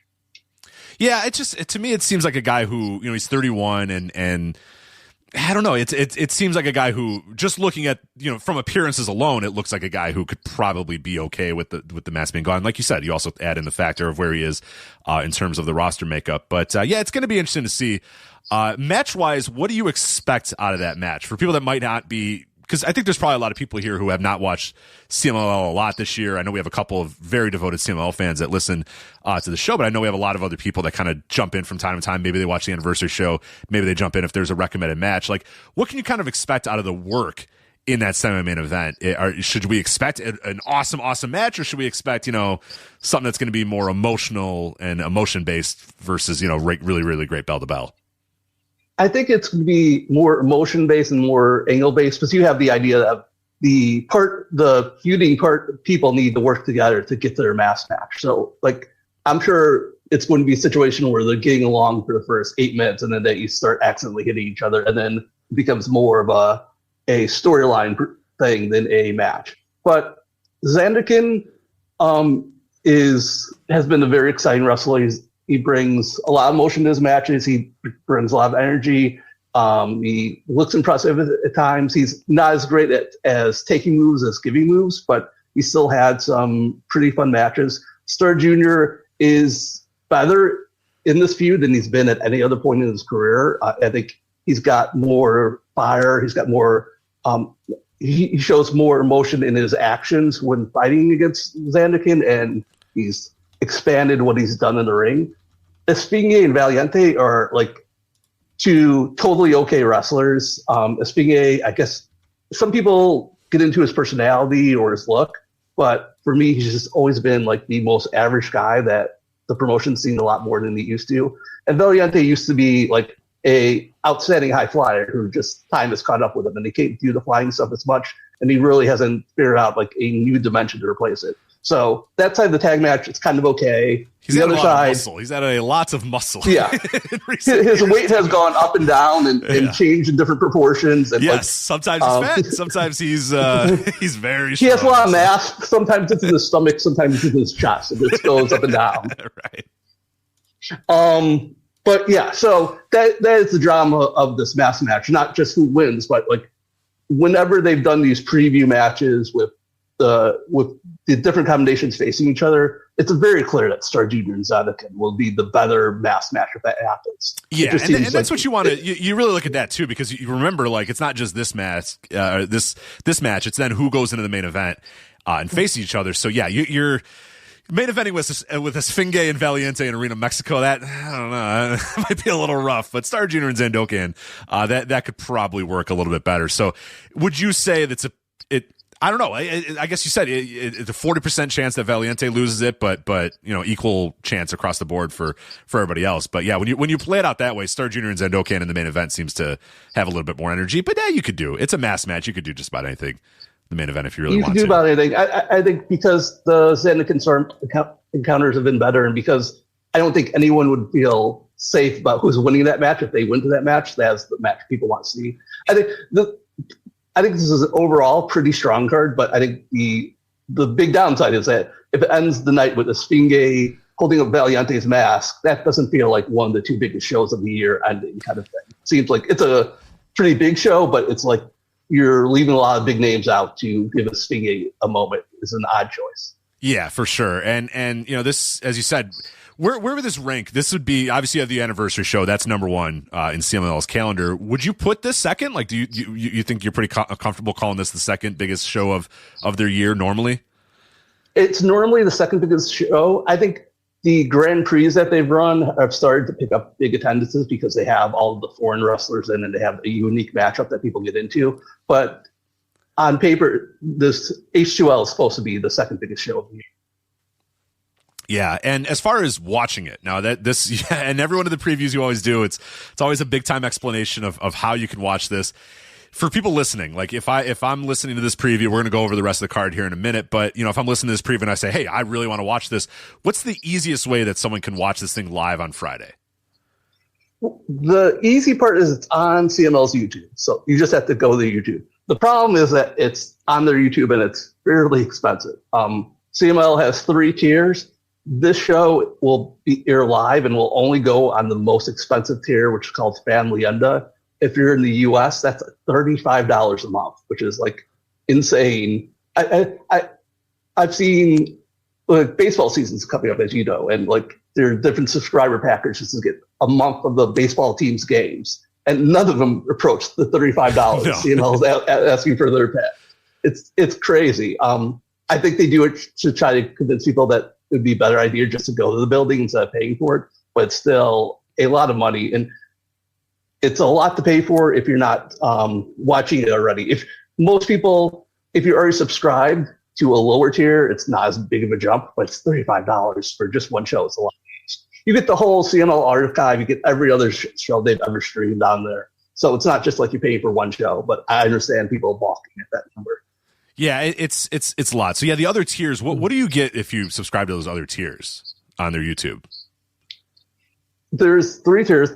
I believe the $8 tier, you get VODs of the Friday show about a week late, except if it's a big show like this. And then you get the Tuesday shows live. Okay. The 25 tier, you get the Friday shows except for the big shows, you get the Friday shows live and you get the Tuesday shows live. And with this tier, you get these special events and you get the Saturday Arena Coliseum shows with everything else thrown in. Okay, so that seems pretty straightforward. Yeah, it's just the price tag is the one that kind of everybody goes, whoa, $35. Yeah. Like, it's hard to jump in. If you're like a casual fan or whatever, it's really hard to jump in then at that price point. You got to really want it. It's for a show like this, you want it to be a big time card. Like the anniversary, I think most anniversaries have enough cachet to them and are usually good enough that it's like, screw it, I'll pay $35 for that. But yeah, this show might be a tough sell at $35. If I could fantasy book it, I would tell CML to put just the standalone H2L show on Triller or something for $20. Maybe throw English commentary on it, and then you get more people who would bite for that than who would go from 0 to 35 just to see the one show. But they're sticking with what they're doing. Yeah, you know what? It's hard to argue with their business. They've been in business for 100 years plus. So we'll let them do what they're doing. But the rest of the show. Looks pretty interesting. Like we talked about that the semi-main and the main event, might be more emotion-based matches than really, in-ring work or whatever. And then we go to the third from the top here, Hologram and Commander versus Mascara Dorada and Mystico. I mean, holy crap, that sounds like That's going to be really awesome. And Mystico in Arena Mexico is obviously a thing. You have Hologram, who's improved a lot in obviously the new gimmick, and Commander, who does the spectacular, and Dorada, who I'm a big fan of. Like, that sounds like that's going to be a hell of a match. You looking forward to that one? Or I guess what's the buzz around that match? Yeah, I think especially the CML fans who also follow AEW and understand how good those wrestlers are really looking forward to that match.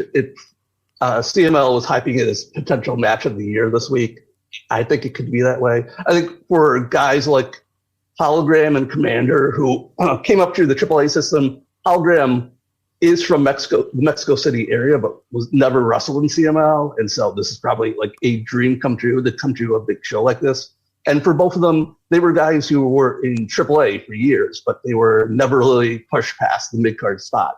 So to end up in the other company and end up facing two of the biggest stars on one of the biggest shows is a big career achievement for both of them. And I think you'll see that importance to them in how they work this match. Yeah, and I guess that was going to be my next question is for a lot of people, you look at those names and go, wow, it seems like a really cool match. But this is a really important and significant match in a lot of ways, too.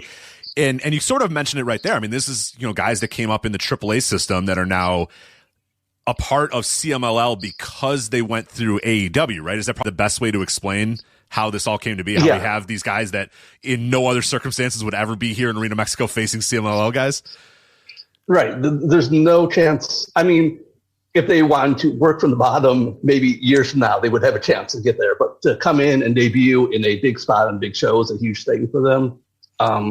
It's also a huge thing because that AAA never really saw something into it. I write this in the preview, but when Aramis, if we want to unmask Hologram. Oh, no. You've ruined Christmas for everybody. When he told AAA he was leaving, someone in the AAA office told him not to get his hopes up that his career would work out outside AAA. So for a year later, for him to be back in Mexico and main event and being on a big match and a big CML show is like a big shot to him for having the confidence to leave AAA when was not an easy thing to do, and a sign of AAA missing the boat on someone once again. Yeah, unbelievable. But yeah, I mean, I get it. I mean, I understand from AAA's, because most major American wrestling promotions, if a guy like Aramis showed up and joined the company, like they wouldn't, they probably wouldn't be in a very good spot. But I think they've done a phenomenal job. AEW has with Hologram. I think the rebranding of him has been great, and it's worked. And he seems like he's got a lot more confidence, and his work's been really good. Like, 'cause he's a guy that I always thought was okay, but I think it just seems like he's landed on something that just works for him and works for his fans and works for the company. And yeah, like you said, now to, a year later or whatever, kind of waltz into Arena Mexico, and face off against Mystico in what should be a pretty, packed house is going to be a lot of fun. And where is this tracking to be a sellout, or where are we at with this show? It's tracking to a pretty good number, but it is not a sellout. I think it might not get to that sellout level. The one problem with this match is that if you're a CML fan who follows AAA but do not follow AEW, Commander, and you may know who Hologram is, and you've seen them as like mid-card guys in AAA, and suddenly they're coming into CML and they're semi-main guys, and they're not as big of stars as maybe other AEW guys who came in, like when the Black Hole Combat Club came in last year. So they may not be in as much a hurry to go see them because it's not as special to see the guys who've been in AAA for so long. But I think if you're seeing them as an AEW wrestlers, then they're coming as a special appearance. It's a much bigger deal. I just don't think. I think AEW's awareness has grown in Mexico, but it's not to the point where all the CML casual fans see it as a big a deal as other people coming in. Right. And it's also too, it's not like your Danielsons and those kind of guys. Like obviously when Danielson's coming in, it was like, oh, okay, we're going to see a really big time star here. These are guys that were, in your country wrestling for years, but now they're part of AEW. So yeah, I see where that is. But, in ring wise, that one you got to circle and look at. And I like that they're promoting it that way, that they're saying this has match of the year potential in it. And I would assume those guys are going to go out there and try to kill it as much as they possibly can. And especially on this show, like you said, they might be tasked with being the best match on the show. I mean, you look at the rest of it, and there's some good stuff that we're going to talk about here in a bit. But yeah, that definitely feels like it's going to be the best match on the show, barring, some sort of catastrophe or if these guys just don't get on the same page or whatever. But it looks like it'll be a lot of fun. I'm really, really looking forward to that match. Another match I'm definitely looking forward to here, Lightning match, Teton versus Templario. So that right up my alley, two guys that I really enjoy. Teton I've been a big fan of for his work in the last couple of years, and Templario I've really, really turned the corner. I mean, I used to be kind of indifferent to him. I think he's one of my favorite guys in CMLL right now. But what do you feel about this Lightning match here with Teton and Templario?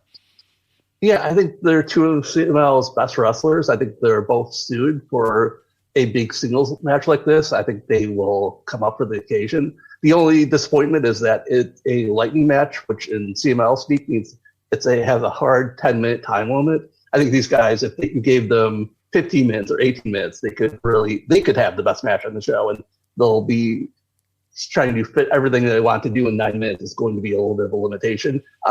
I'm not sure why they chose that. If they timed out the show and decided that we need stuff time for other matches, but I think they'll make the most of the time they have, and I think they'll leave us wishing they had a few more minutes. Yeah, that restricting these guys, these two dudes to 10 minutes is going to be wild. There's going to be a lot of stuff happening. I'll tell you that. That looks like, it's going to be, it should be a lot of fun, but I think you're right. Ultimately, we might be like, oh, that was really good, but I wish, maybe they had a second to breathe or something in between all the moves they do. And we have a lot of tag matches elsewhere on this show. We have the CMLL World Tag Team titles, Angel de Oro and Nebula Roja defending their titles against Rocky Romero and Volador Jr. Now, a couple years ago, for people that were watching CMLL and into CMLL, a couple years ago, Rocky Romero was like the top Rudo. He's like the top heel in the entire company, and really felt like he was on the top of his game doing main event type stuff. Is he still there for somebody that maybe hasn't watched or just kind of keeps one eye on it? Like, where is Rocky and where is Volador right now in the pecking order in CMLL? Rocky's near the top, but he just has not been around as much in the last, about the last year. He was part of last year's H2L show and then has not been used as frequently. But in the meantime, Volador Jr. turned Rudo late last year. He's always been hanging around his students, little stepper daughters who have been Rudo, and he just decided to join the Rudo side with them. Back 2 years ago, what you're talking about, where it was Rocky and all the time, one of those big feuds was with Volador, and Rocky was like making the claim that he's actually Volador's poppy. He's actually his dad because he's the one who made him in their feud 20 years ago when both the guys were just starting out, and the Havana Pitfalls had come to CML for a short time. So they were playing off that 2 years ago. Now that Volador has turned heel, he has decided that, you know what, Rocky was right all the time. He is my dad. I am his son. We are a father and son tag team. And we're going to go against the brother tag team. Oh, that is really to win the good. tag team titles. I love that. Yeah. Okay, that actually rocks now. I'm all in again. That's really cool. They were wearing Poppy and Hee-Ho t-shirts on their last show, so they're all into this. That's really good. That's good stuff. And I'm assuming that's some good heat, too. The crowd's probably like, oh, fuck off, boo. Yes. No one can stand it. No one can stand them talking about how they're the best family in wrestling. So that's good. Rocky has not spent a lot of time in Mexico building this up, but I think what they've done has been pretty good. And then the Chavez are always really good, but they're always like, they never get on these big shows in ways that they're featured. Usually, if they're on here at all, they're in a Ren Trios match or the B side of some other match. So they've held these titles since like 2022. They've had 20 defenses, but no one really pays attention to them outside of Mexico.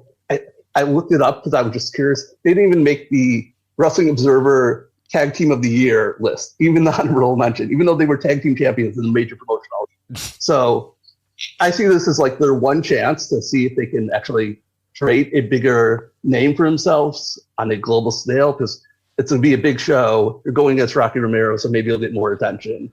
And they have the ability to have a great match, but they just, because there's so many other CML guys, they're not really thought about too much when it comes to the best wrestlers in this promotion. Yeah, and do you see Rocky and Volador winning the titles here to kind of keep up the heat? I think it's possible because it's just such a new thing, and because Rocky always does well. But it's a coin flip to me. They've kept this Chavez tag team reign so long that I'd be happy if it ended here. Then like what CML normally does, where they just lose some random night in Arena Bubble and no one was expecting. Yeah. So I'd be fine with them losing here, but I just don't know if that's what they're going to do. Right. Titles, and we've talked about this a lot on the Flagship. For people that don't follow CMLL, titles and CMLL really don't matter that much. They kind of do, but they kind of don't. And that segues us perfectly into whatever the hell is going on with the CMLL World Women's Tag Team title. So this is a tournament final. But Cubs, can you kind of explain what the hell journey this title's been on since it started? It started, in 2023? And I think it's been vacant for like double the amount of time that anyone's held the titles. It's a very weird journey for this title, and now we figure out who the champions are, maybe sort of this night. If I remember right, it has never actually been changed hands in the ring, and we're on to our third champion. So that's tells you not great, because it was Stephanie Baker and Zuxis won the tournament, which is kind of a surprise at the time, and then Stephanie Baker found better things to do, and now she's off doing them, and she found new titles. So good for her. They put it on Yuvia and Tessa Blanchard, and then Tessa Blanchard found better things to do, and so she's not around either. I think if Stephanie had not left, they probably would have let Tessa stick around to lose the belt. I think they were so traumatized by the first person leaving that they didn't trust that the second person would stay. Yeah. So they vacated the belts again. They waited around to do something about it until the spring, and then they've had this tournament that's had AEW teams, New Japan Strong teams, Rev Pro teams. So they've got to show that this is a real world title. We have all these people from all over the place. But they ended up with the CML team that people expected, Jared Cheetah and Yuvia, versus the AEW representatives, which is the biggest of all the four names, of Lady Frost and Taya Valkyrie. Yeah, is this going to be any good? Yeah. Is this going to be any good? Taya has cachet. We should say, like, if you don't watch, maybe you can explain this a little bit. In my mind, when I've seen Taya in AAA or CMLL or mostly AAA, she has cachet there. Like, people get it. She kind of works best there. They seem to respond to her best. Like, I think she's terrible. I think she's the drizzling shits. But do the Arena Mexico fans, are they going to think she's a big time star or good or whatever? I don't know. There's enough who know her from her AAA time, where she was the Reina de Reinas champion multiple times. She is the best woman at the division. And CML is like promoting her, that she was this big star in Mexico. They won't tell you where she was, but she was definitely this big star in Mexico coming back. She's clearly like over the moon about getting this opportunity. She was actually a substitute for Red Velvet, who was injured, and so they surprised everyone by putting Taya in the spot. And she's giving her best effort. She kind of gets the style better than I think Velvet would have, or most AEW wrestlers. She's used to working with these luchadors. She's actually wrestled. Jared Cheetah started out in AAA, and so she and Taya wrestled like dozens and dozens of times. So they know each other. They know how to work well. Frost works better in this context than I think she works in AEW Ring of Honor, because her high spots fit the CMLL style. She's, not to do a pun, but she's hot and cold, and she's been hot in her matches so far. Her big spots have hit. She had previous appearances where her big spots did not hit, so I don't know how it's going to go. I think this match, the other thing is that, like, Taya and Frost cannot bring down the CML Women's Division, because the CML Women's Division is never that great. So, right. That's a good way to put it. There's nothing Taya's going to do to make this division bad. It's, or low on the totem pole. So I think this match will be fine. I think they'll do it NXT style, where they will be working on the match for this whole week to try to make make the best match possible, and it'll turn out good. But it's also, like, unless you're a super fan of these wrestlers, it's not something I would advise just tuning in to see alone. Yeah. And then the opening tag, I think that's all we have on the card right now. The opening tag, I don't know if I've seen any of these guys ever wrestle before. So what do we have here on this opening tag? Who are these guys, and what can we maybe expect? Yeah, this seems like a theme on the show where, like, we're giving opportunities to people who do not normally get opportunities on big CML shows, between the main event with guys who do not feel like main eventers, and you have guys like Petrosero, Soberano, who are just not booked at all. It's an interesting choice. I'm not sure why they made this choice. So do we have the full card yet, or do you think those guys are going to find their way into the show? This is the full card. This is the last card. Okay, interesting. So the opener is the team of Fuerza Tapatia, which is the Guadalajara group, of Star Black, Fugaz, and Explosivo versus a new trio called La Bestia del Diablo, which is Akuma and the Twin Devils, the Gemos Diablos. Star Black is, I'm trying to remember, he's like the grand nephew of Rayo de Jalisco, the original one. Okay. And he wrestles a lot the same style. He's a true heavyweight. He's a secondary champion. There's something there with him, but he's not a complete package. Fugaz is a high flyer who is much like William Frost, where sometimes he looks great and sometimes he falls on his head from a great distance. Explosivo is a guy, but Esfinge used to be in this group. Esfinge got moved up, so they just grabbed another guy from Guadalajara, and now you're in the team.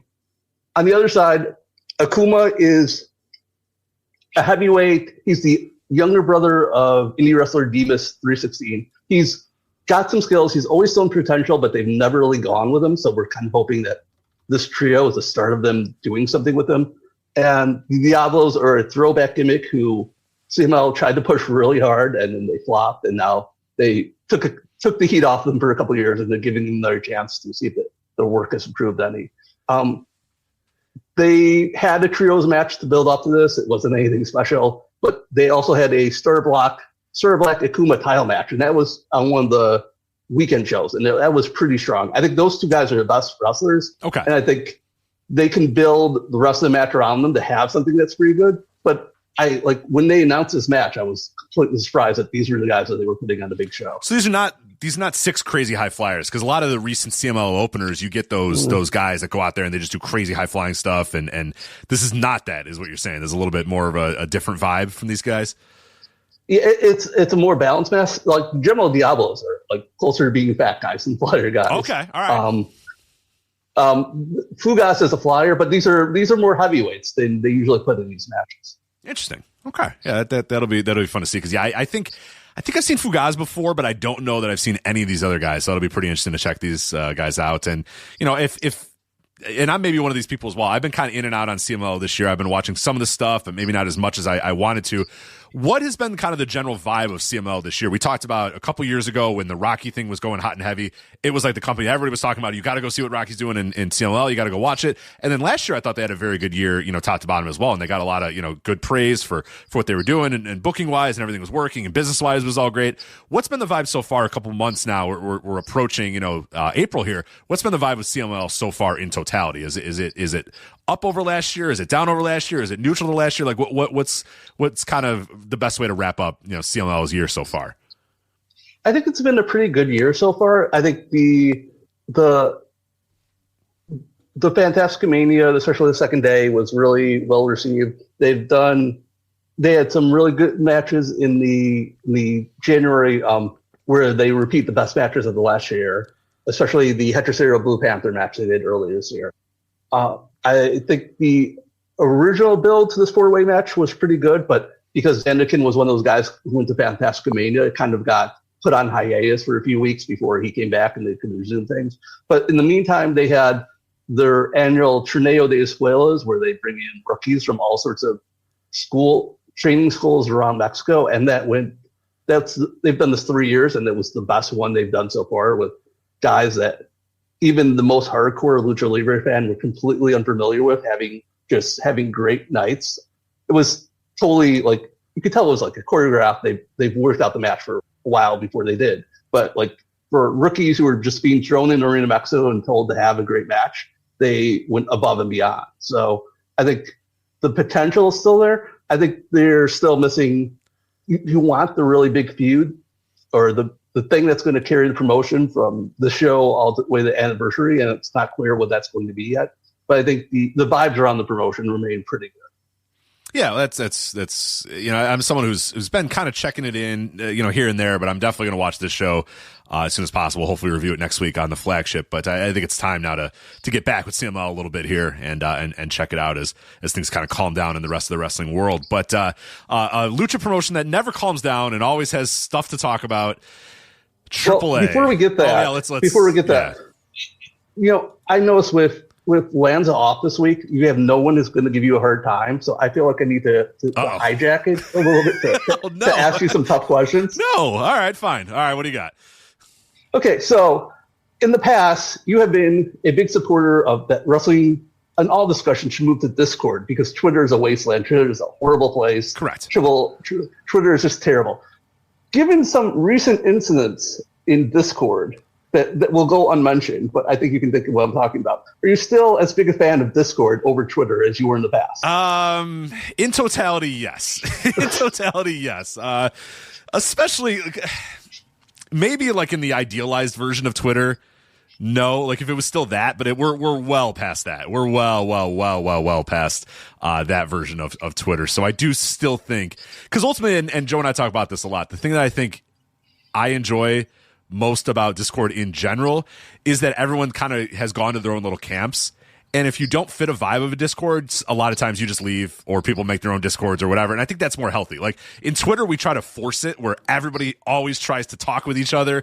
And you have you talking with some 12-year-old Roman Reigns avatar person. And it's like, no, these people shouldn't talk. Like you don't need to be stooping yourself to that level. They don't need to be interacting. It's fine. Like we tried to do the town hall thing like Joe always says, and it didn't work. Whereas Discord is like a little bit more segmented where, okay, these people are in their little pocket. These people are in their little pocket. These people are in their little pocket. Now, there might be some interaction here and there, and people might kind of get in together, here and there. But for the most part, it is your little niche. And that's probably where, like, it reminds me a little bit more of message boards, where you would know if a message board was your vibe or not. Like, you just knew. You would jump in and say you were an IGN wrestling board. Like, that used to be a big one. Like, the video game website IGN had a wrestling board. And those fans, like, if those fans joined Pro Wrestling Only, they would be like, what the fuck's going on here? And that's fine. That's good. They should just go back to their IGN wrestling board and leave the Pro Wrestling Only people to do their own thing. As we're going to have Charles on here in about an hour. Like, I'm fine with that. And that's kind of what Discord has gone back to, is like people kind of stay in their own little pockets and don't necessarily don't really mix it up with people that they should really not and have really nothing in common with. But Twitter kind of forces people to interact with those that they should have really no interactions with. So I still think Discord is more positive. My counterpoint is that people believe that Discord is their own little community, that they're just with that group. And then they may find out later that it's not a closed community and it's actually still a public forum. They should know that. Yes. Yes, that is unfortunately something no matter what lock you have on it or what service you're required to use to get onto it, it is still a public forum. And I think there's a learning curve there that may need to be improved on. Oh yeah, there definitely is. Yeah, that happens a lot where someone will say something and we'll be like, just so you know, like, a lot of people can see that. Like, maybe the people you're talking about, we always say, like, just assume that a ton of wrestlers are on this thing, because they are. Assume especially the Voice of Wrestling Discord. I know of several that are on there. Assume that a lot of wrestling promoters are on there. I know of several. Assume a lot of color commentators are on there. I know several. Imagine that a lot of people involved in wrestling are lurking and are watching, or if they're not, they have people that they know that are lurking and watching, and that if you say something, it might get screenshotted and sent to them. So just keep that in mind, that everything you say here, very likely, depending on what you say, and depending who you're talking about, might get to that person. And yeah, just because you're in a one that, you're in a Discord and you think, oh, well, I'm talking here and there's no way that, no, that's not how things work. Screenshots are very easy to do these days. So yeah, we always say, assume that everyone is reading, assume that whoever may be, like, assume that they're going to read it. And do you still want to talk the way you're going to talk, or do you want to maybe be a little more careful about what you're saying there? But there's certainly certainly something to be said for that. Yeah, people think it's more private than it is, and it is certainly not. Okay, so yeah, I agree. Twitter's terrible. This one's better. I just wanted to push you on that. No. I mean, question number 2. Look, they're both not great. Question number 2. We'll move on. We'll let you off of that. This is bullshit. Hold on, I didn't forget. We got to get Charles out here. We got to go. Screw AAA. The best part about this is you're holding, because I want to talk about AAA. So I can't just get you off the line, because I need you to talk about AAA. So, okay, what do you got? Number 2, what do you got? Number 2, Jason Benetti is the television announcer for the Detroit Tigers. Correct. Do you think he wakes up every single day and thinks himself that he got fired by the White Sox and ended up with the Tigers? Yes, he does. I'm sure he does. I hope he does. Yes. I want nothing but shame and anger.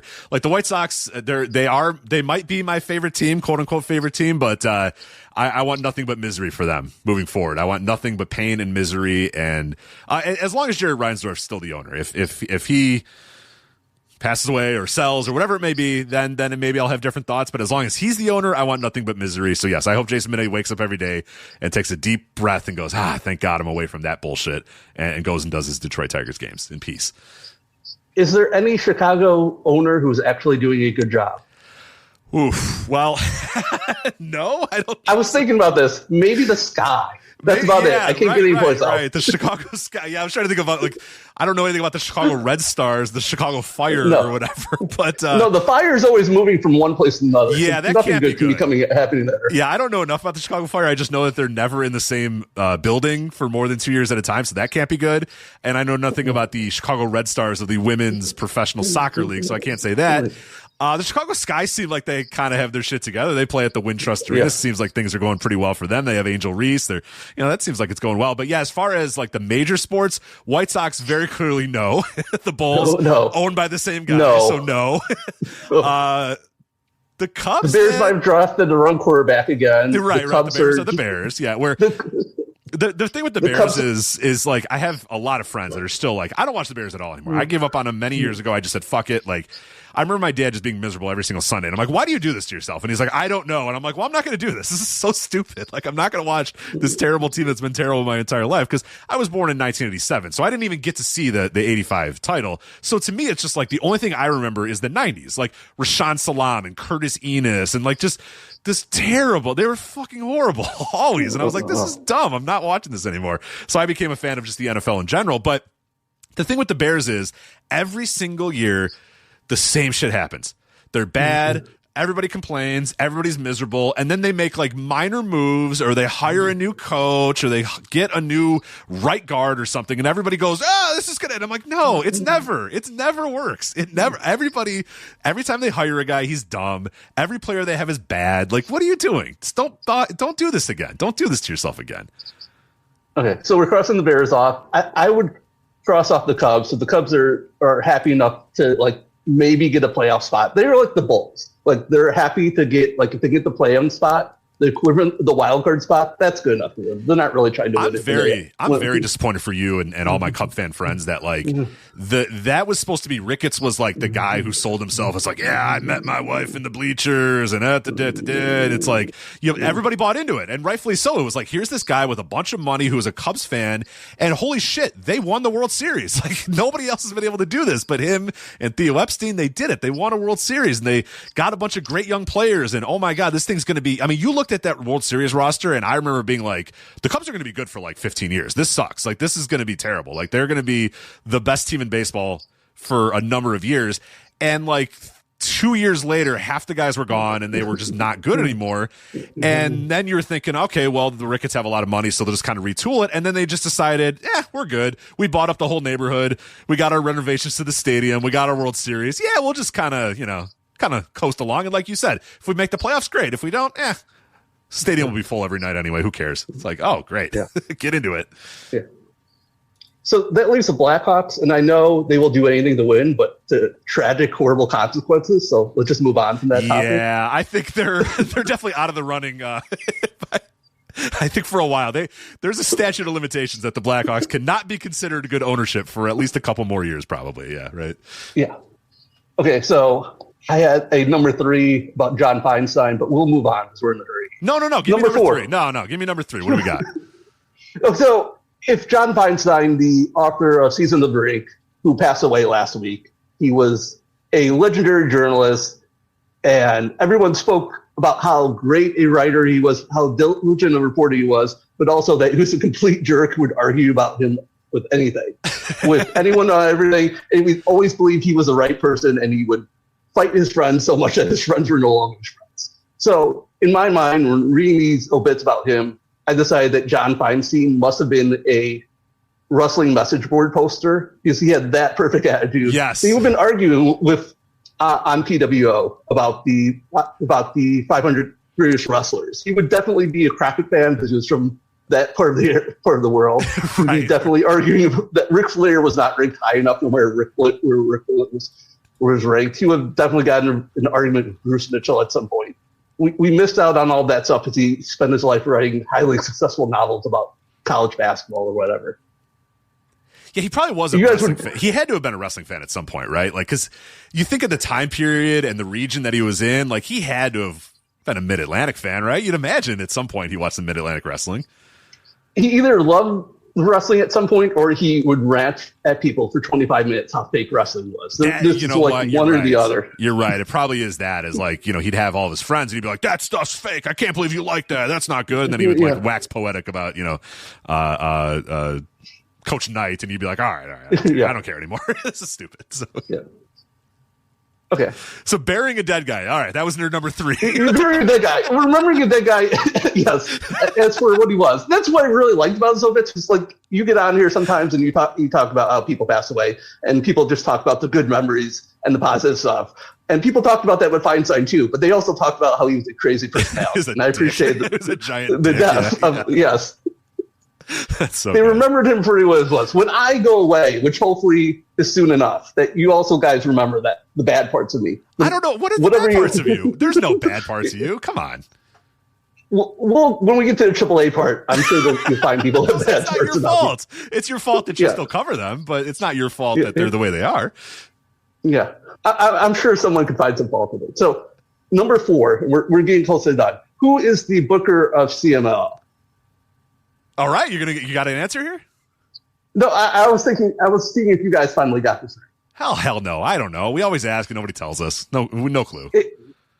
So it's depending on how you look at it. It's Jose Luciano who books the matches, or it's Julio Cesar Rivera who comes up with the big ideas. Or it's the owner who makes the decisions about anything at the big things. Like whoever's losing his mask, the owner has several Ruthlard has definitely decided here. But to my larger point, like you're in the middle of a great Patreon series, Tour of the Territories, where you're looking back at the 80s. And the booker at that point, when these awards were just getting started in Wrestling Observer, were a guy with a notebook and a pencil who was sitting down at the Denny's before the taping and writing down what all the matches was going to do for that show. And now we have like conference rooms full of people working together, coming up with ideas, and maybe there's one guy at the end of it, but there's 50 people contributing in one way or other. Should we still be voting for a booker instead of a booking office at this point? That's a great point.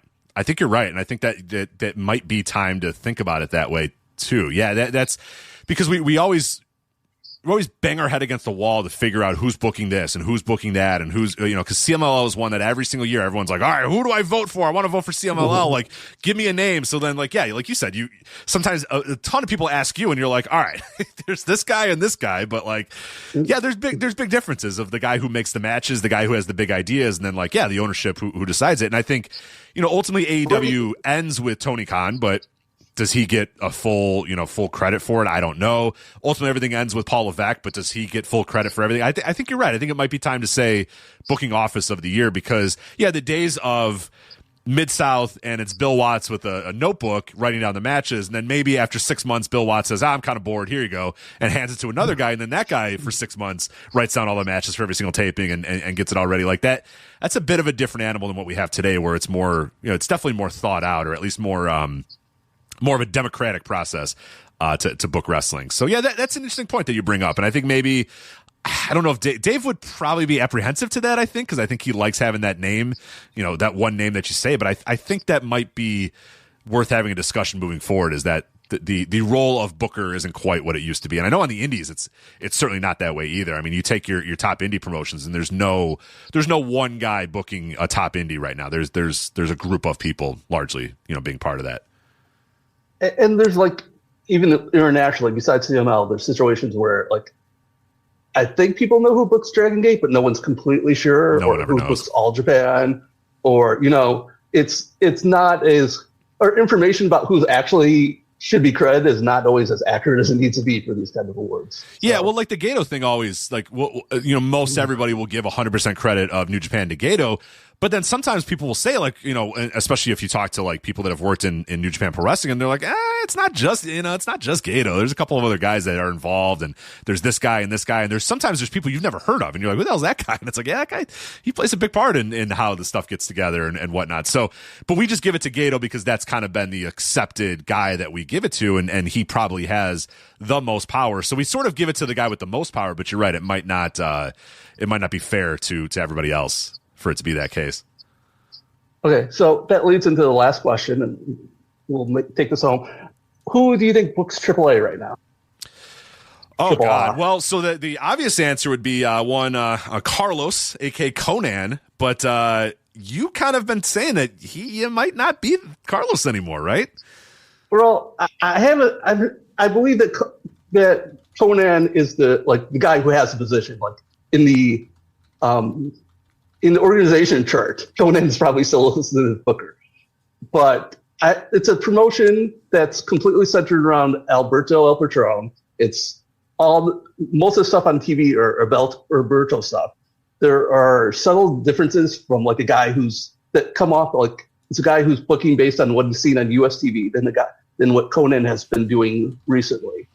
And Conan has not actually been to any of these tapings except the one in Tijuana in 6 months. Now, is that rare? Is he all? But like before, like last year, would he be at everything, or does he? Yeah, until this point, he would be at every single taping they do. So for him, he's talked about his medical issues, and those are probably the reasons why he's probably not traveling. But it was rare for him not to be at a show.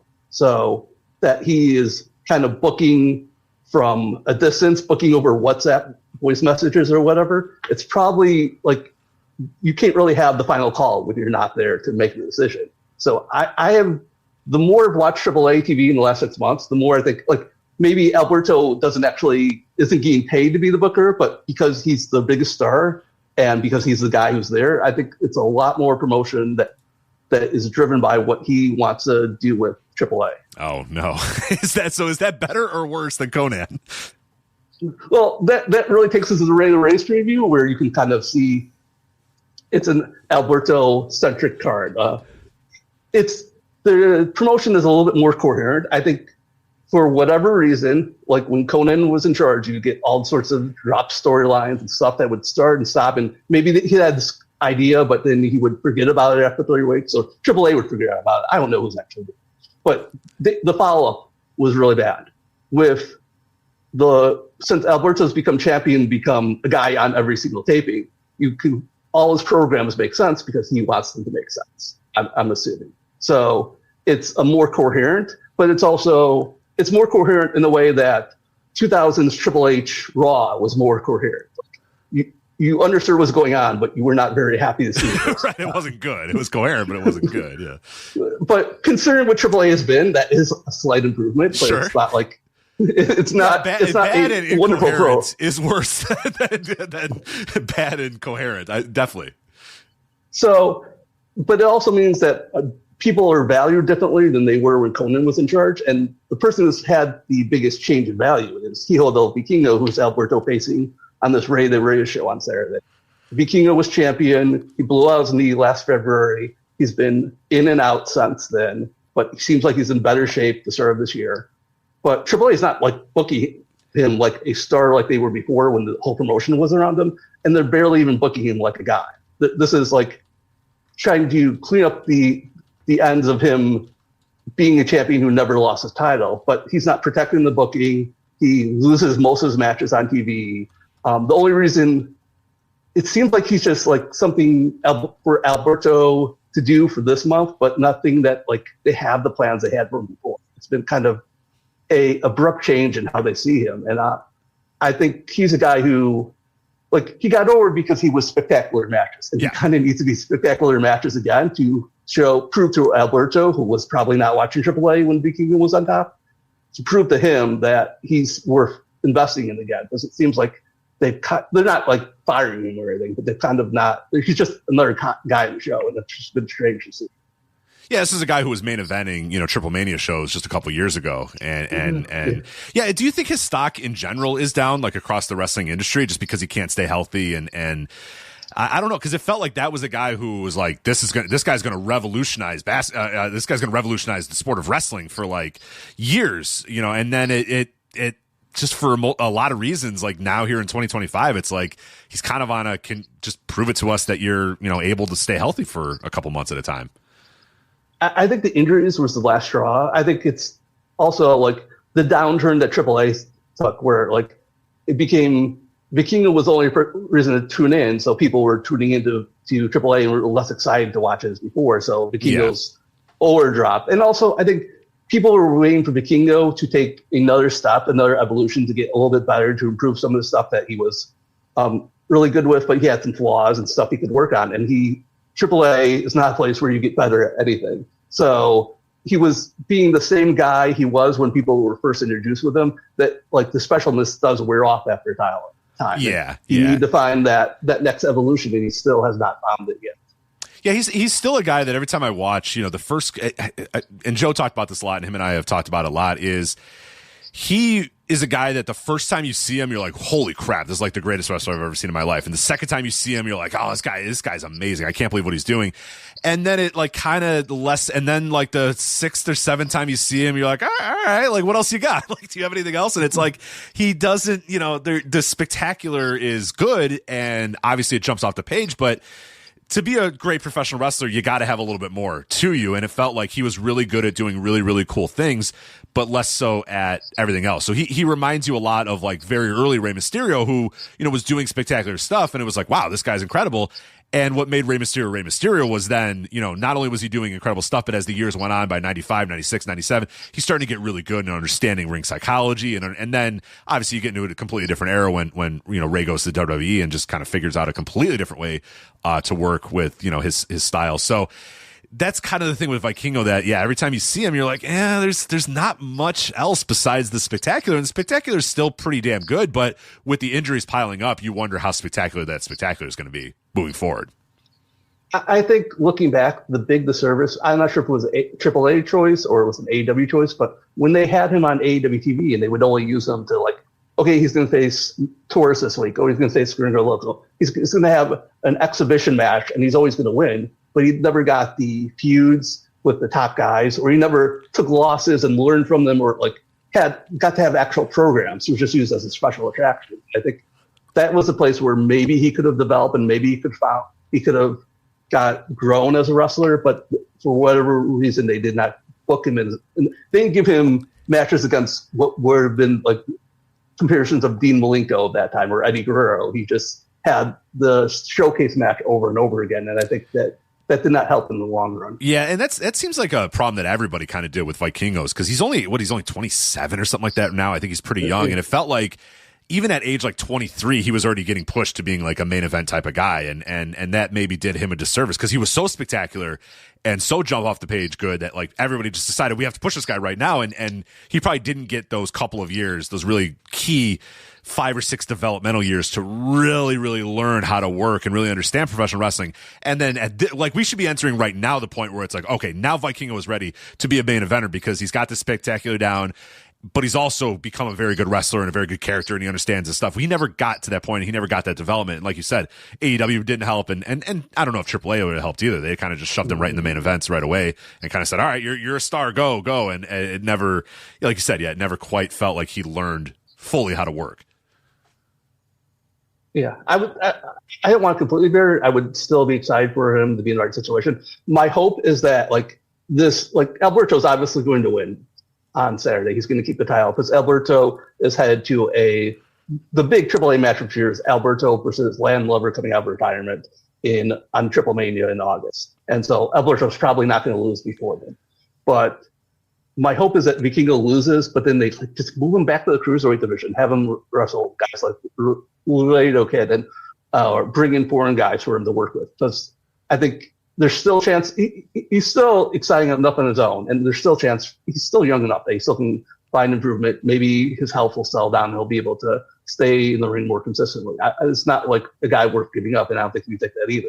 But I don't think main event AAA is the place for him right now. Yeah, no, I'm not giving up on 27-year-old Vikingo, but no, there's definitely I think there needs to be a little bit of a minor rebuild going on to get him, because I think there's still a ton of potential there, but you need to see it. Like you said, it needs to be some real work, and I think he's going to have to change his style too, because obviously what he's been doing is not, his body is not handling it very well. Which you see some of the stuff he does, and you're like, yeah, it seems like that would you can't do that forever. And Rey Mysterio, again, like a guy I mentioned a little bit earlier, like there was a point where the spectacular stuff that Rey Mysterio did, he couldn't keep doing because his knees just kept exploding, so he was going to have to figure out something else, and he thankfully did.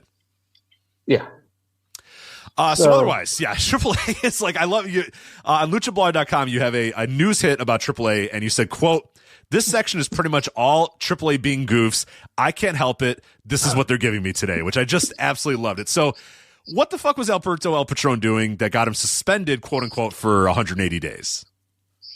Alberto, like, since you last saw him at Triple Mania, he's heel now. Like, Alberto, after leaving WB, was always doing the "I'm a Mexican hero, I fight for the right of the Mexicans," but like, you could watch him and you could tell that he's just actually probably a jerk and probably not a good person. So the big improvement for Alberto is that he's embraced his jerk side and he's been an out of control egomaniac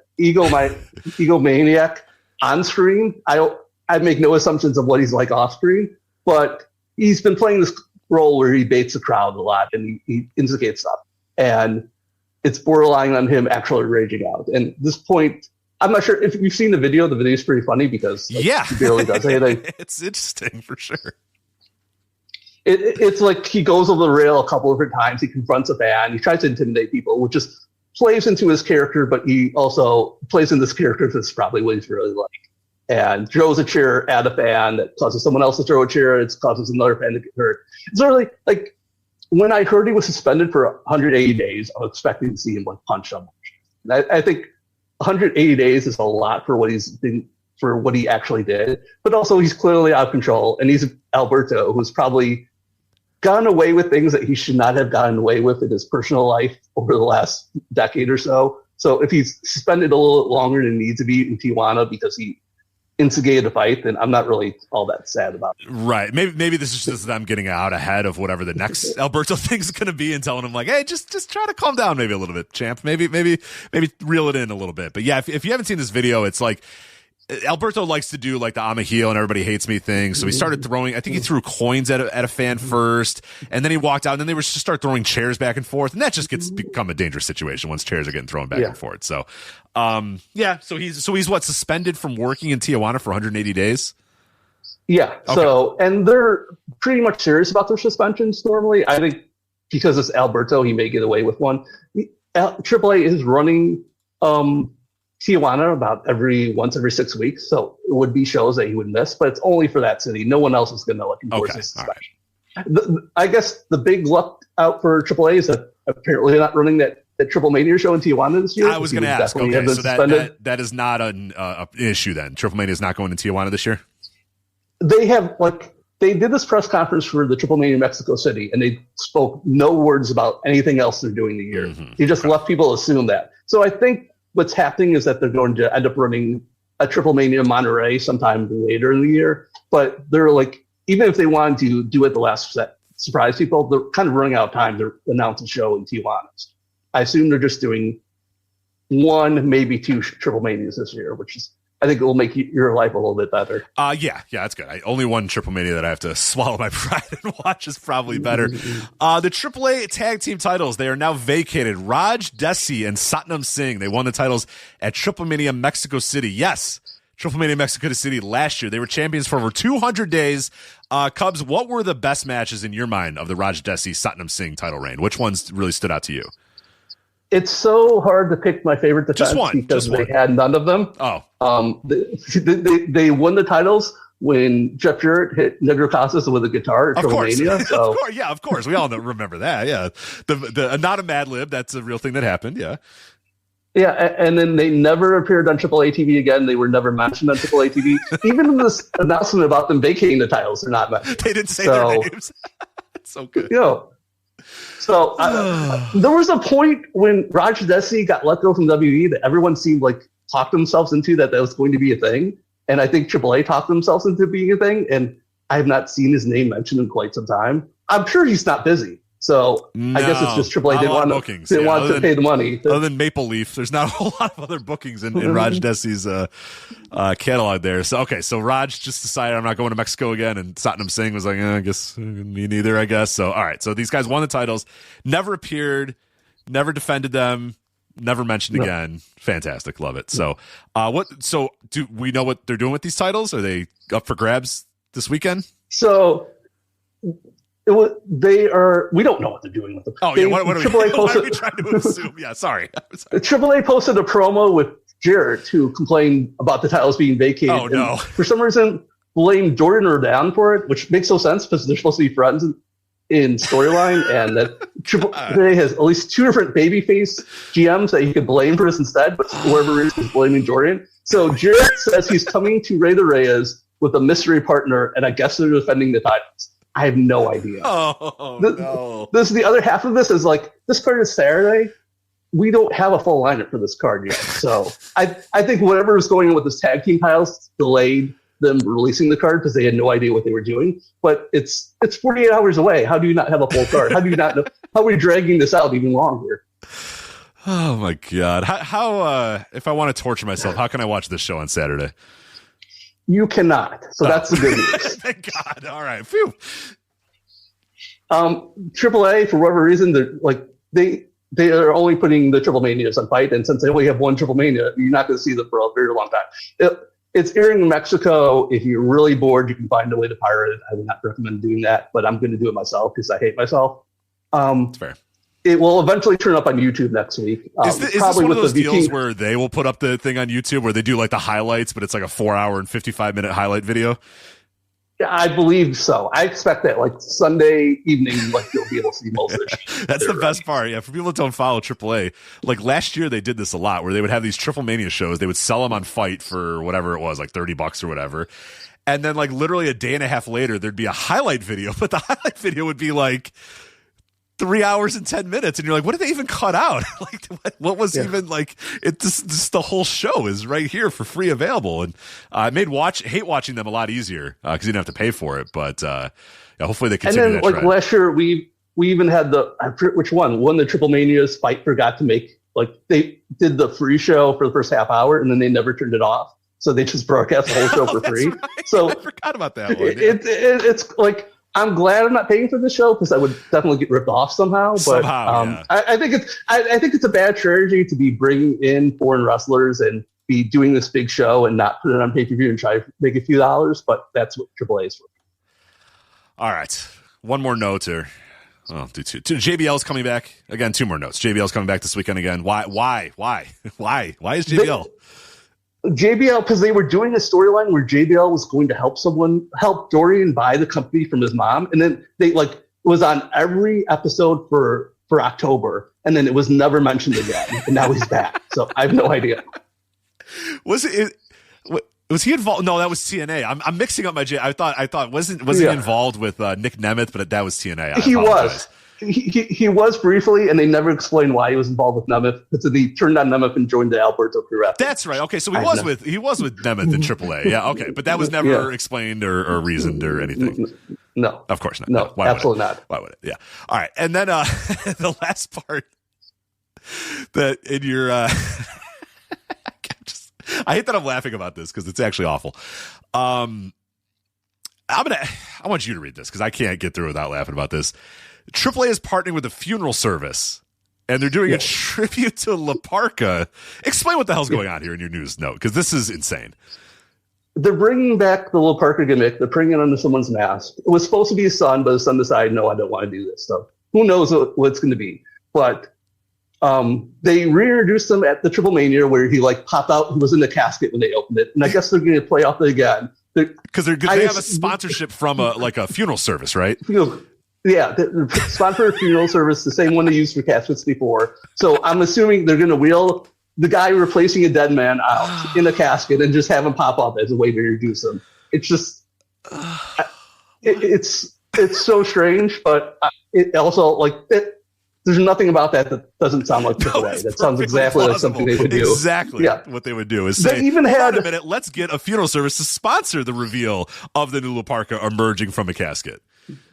They even had, like, they advertised they're going to have, CML has these tourist buses that take people over to Mexico. So they're going to do the same thing for a AAA show, and they dress it up as a little Parka bus. And they put a casket on the bus, and no one knows what the casket is there for. But that's the kind of thing. And of course, AAA had this big press conference to talk about this bus. They did not tell you how much a bus costs, where to go to ride the bus, or even how to sign up to ride the bus. But they have this bus that somewhere in Mexico City you can get on with a casket and go see the show. And I think that's like the perfect way to embrace a AAA show. That is, what a perfect way to cap off AAA. So, Cubs, before we get out of here, I want to get your plugs out of the way and let people know where they can read your work, follow you, all that other good stuff. If you somehow want more of this, you can read me do thrice weekly updates on luchablog.com talking about all what's happening in Lucha Libre. You can follow me on Twitter if you're still on Twitter at luchablog. I'm on Blue Sky. I'm on Instagram for some reason. And then tomorrow, because I think I've already posted in the drafts, I've got longer previews of both the CML show and the AAA shows. There's more stuff, weird stuff that I wasn't even going to make you talk about here. So if you want to find more about those shows, you can read them tomorrow. Incredible. VoicesWrestling.com will be for both of those. Are you going to Mania Weekend this year? I am not going to Mania Weekend this year. I'm seeing this one out. All right, well, that's fine. I was going to say I'll see you there, but maybe I'll see you at a local show somewhere along the line in the next couple. Any ones in the Chicago area you're planning on attending anytime soon? Some promoter is probably making a bad investment in bringing like 8 different CML guys to their show with the name of it. Gali and somebody else is bringing in like Tetracero and a whole bunch of other people in April. Oh, that show. One. Yeah. Okay. I have that one on my calendar. I think I'm going to try to get to that one. Yes, that looks like a fun. Yeah, Gali always has very interesting show. I haven't been to a show yet, mostly because they run like Sunday afternoons, and it's just kind of a tough time to do it. But I know the one you're talking about in April. I do remember. I was like, oh, I better go to that one. That looks pretty damn good. So, all right. Well, we'll probably see you at that one then. So anyway, at LuchaBlog on Twitter, Blue Sky, Instagram, luchablog.com. And then, of course, previews coming up. By the time most of you guys listen to this, up at voicesofwrestling.com. If you go there, you can get previews of CMLL's big weekend show. AAA, trying to figure out what the fuck is going on with that company. But Cubs, want to thank you so much for coming on here and doing this. And we'll talk to you again soon. Okay. Talk to you. All right, guys, just stay tuned, and we'll be back for hour number 3 with Charles from Wrestling Playlist coming up here in just a minute. All right, we're back here, hour number 3. So we had Joe Gagney in hour number 1 talking about the New Japan Cup, John Cena's promo, as well as Jeff Jarrett getting involved with Acclaim video games. Hour number 2, the Cubs fan came on to talk about CMLL and AAA, 2 big shows going on with them this weekend. Now, hour number 3 will be a bit of a different approach to the show, but I think will be a hell of a lot of fun. It is another special guest here, Charles from WrestlingPlaylist.com. Charles, thanks for joining us. Thanks for having me. How are you tonight? I'm doing well. So we've had you on for Wrestling Observer Hall of Fame shows, but I don't think we've ever had you on the Flagship proper. So this is a good opportunity to sort of plug what you're doing at WrestlingPlaylist.com, which, by the way, if you are listening to this right now and you do not subscribe to WrestlingPlaylist.com, you are doing yourself a disservice as a wrestling fan. I'm just going to tell you right now, you must 100% have to be a part of WrestlingPlaylist.com. It is an incredible resource, a very important resource, especially in today's wrestling world. But for somebody that is listening to this and has never heard of Wrestling Playlist before, doesn't know who you are, what would they sort of expect if they jump on to WrestlingPlaylist.com? So it's a daily newsletter, requires a sign up, and each day, usually more than once a day, or sometimes more than once a day, I should say, you'll receive an email in your inbox that takes a look at a 4-hour block in wrestling history. We started a chronological look at the history of footage in pro wrestling, starting, I think the oldest match was in 1899 in issue 1 3 years ago. And so we're actually, we'll be 3 years in on April 1st. So, and right now, as of today, we're almost done with March of 1986, if that gives you an idea of kind of, what we've covered. We've covered, except for government holidays and weekends, we've pretty much covered or had an issue up every day. So, so now, that's kind of what we do. I'll have kind of a brief, I don't necessarily do an in-depth review just because I want to get through it all. But, I'll provide a few comments and list, all the things that are within that 4-hour block. And then there are also some regular features that come, through wrestling playlists. So at the end of each month, we have a music video kind of recapping the high points of the previous month, performed by Rob Naylor, or put together by Rob Naylor, I should say, not performed. That would be incredible. Yeah. The next one, you know what? Next one, Rob, you got to perform it. Whatever the song is, I want you performing it. Yeah, that would be awesome. Yeah. Yeah. There's no lyrical interpretation going on. It is the original track, but we do find, something from the time period and kind of set like highlights of whatever happened that month to music. We started that. We actually did a big 1984 video, and then every month, starting at the beginning of 1985, we've done one since then. We also do timelines for every month that are pretty in-depth. Some of them were posted, if you may have seen them on Voices of Wrestling for the year 1984. We've actually continued them through 1985 and through the first part of 1986. The April one will be coming out soon. And then also we do episode guides for wrestling television. I have a series called In the Event that tries to tell the story behind every supercard in the modern era, starting with Starrcade 83 and then, hopefully eventually going all the way to present. So I'll probably be, by the time we catch up to current day, I'll probably be like 90 years old, but I'll be hanging in there if I can. You gotta hang on. Yeah. You must do it for the good of yeah. But I think some of the stuff that you guys have done recently, wrestling playlist, the stuff that you've done recently, I should say, has been awesome. Like the new rollouts of the next episode and the tour de force and those sort of things have just been a lot of fun to read. And those, you have your big issues, like you said, the big issues where you kind of cover, and catalog, wrestling history and the footage of wrestling history, which is a lot of fun, but to some people maybe a little overwhelming because you get this, issue and it's all these links and all these names and all this sort of stuff. And I get it. Like if you don't understand it, maybe it takes a little while to get used to it. But I think what you've done with the other stuff has made it a lot easier to say, okay, here's a particular match, a particular tour or a particular show. Like, we're going to talk about superstars of wrestling in 1986 or whatever, and cover, what the highlights of that year was, and then have some match links and stuff like that. So I think it's a really good way to get newer people, because I know that's one thing that, anytime we've plugged wrestling playlists on our Wrestling Observer Hall of Fame shows, people say like, oh, this is really good, but I don't even know where to start. Like, where do I even begin? What do I even do? And I get that. It's there's a lot, and it's voluminous, and there's a lot to handle. But I think what you've been doing now recently has been really good. It's sort of ease people into it a little bit, and then when they're ready to go, then they can really say, oh my God, these issues have, so many other things. I had to ease in a little bit, but now I'm here, and oh my God, now I have, the complete collection or the complete exploration, I should say, of wrestling footage at my fingertips. This is incredible. What a resource this is.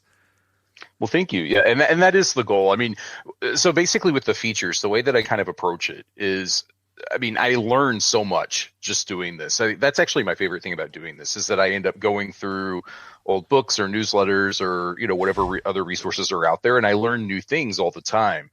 But every time I learn something new, I think, oh, I wish I would have known this. And then every time that I say that to myself, I'm like, oh man, you just created a new thing that you have to start doing. Right. Now nobody else knows about this. Because if you don't know about it, there's a good chance nobody else knows about it. So now you got to write about it. Yep.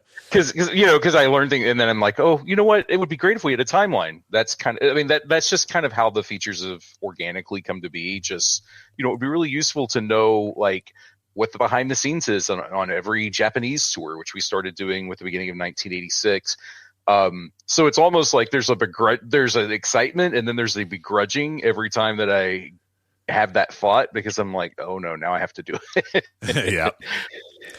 If not me, who? And I guess that's the big thing that Joe and I talk about a lot on our show, is a lot of discussions about, and then we'll kind of get into big picture stuff here with you a bit, is especially wrestling history. I see that, we like to talk about it a lot. We like to do these memorials. Anytime somebody passes away, one of these 80s or 90s wrestlers or 70s wrestlers passes away, we like to do kind of a big bio and obit about them. And we always say, like, because if we don't talk about this guy, no one else is. Like, Rick Harris passed away a couple weeks ago, and Black Bart or whatever. It's like, if we don't talk, no one else is going to do like a segment. Like Dave Meltzer might do it on Wrestling Observer Radio, but most of these other newer websites they're not going to do a big time thing about him. So it's like we kind of feel like we're obligated to talk about these guys in a way, because if not us, who? And that kind of speaks to what you do at Wrestling Playlist. And I kind of wanted to bring you on here to have big picture discussions about where you think wrestling history and the catalog of wrestling history and the discussion of wrestling history and the interest in wrestling history, where do you think it is right now compared to maybe where it was when you first started watching wrestling, or where it was, 15 years ago or whatever? Like, do you think it's in a better place, worse place, the same place? Like, where are you at with just the entire game, the entire genre of wrestling history?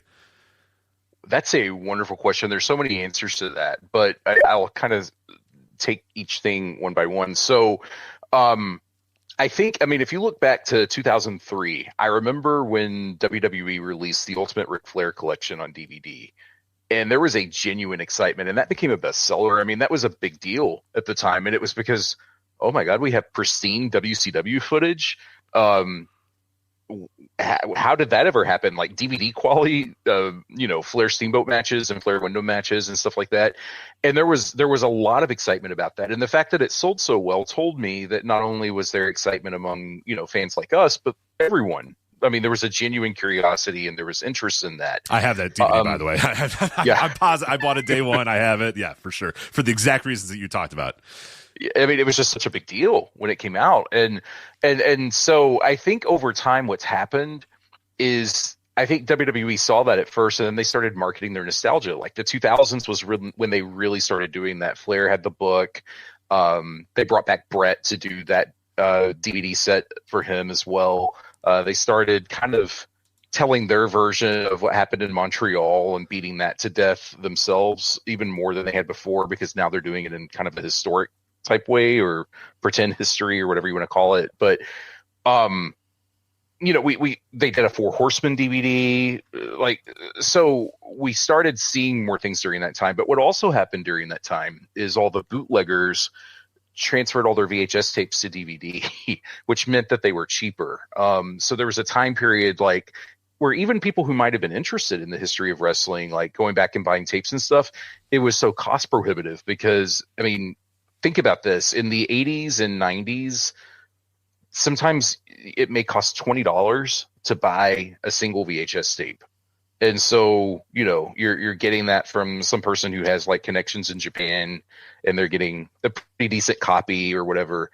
And you would just pay out the wazoo for it. And that's kind of where we were then.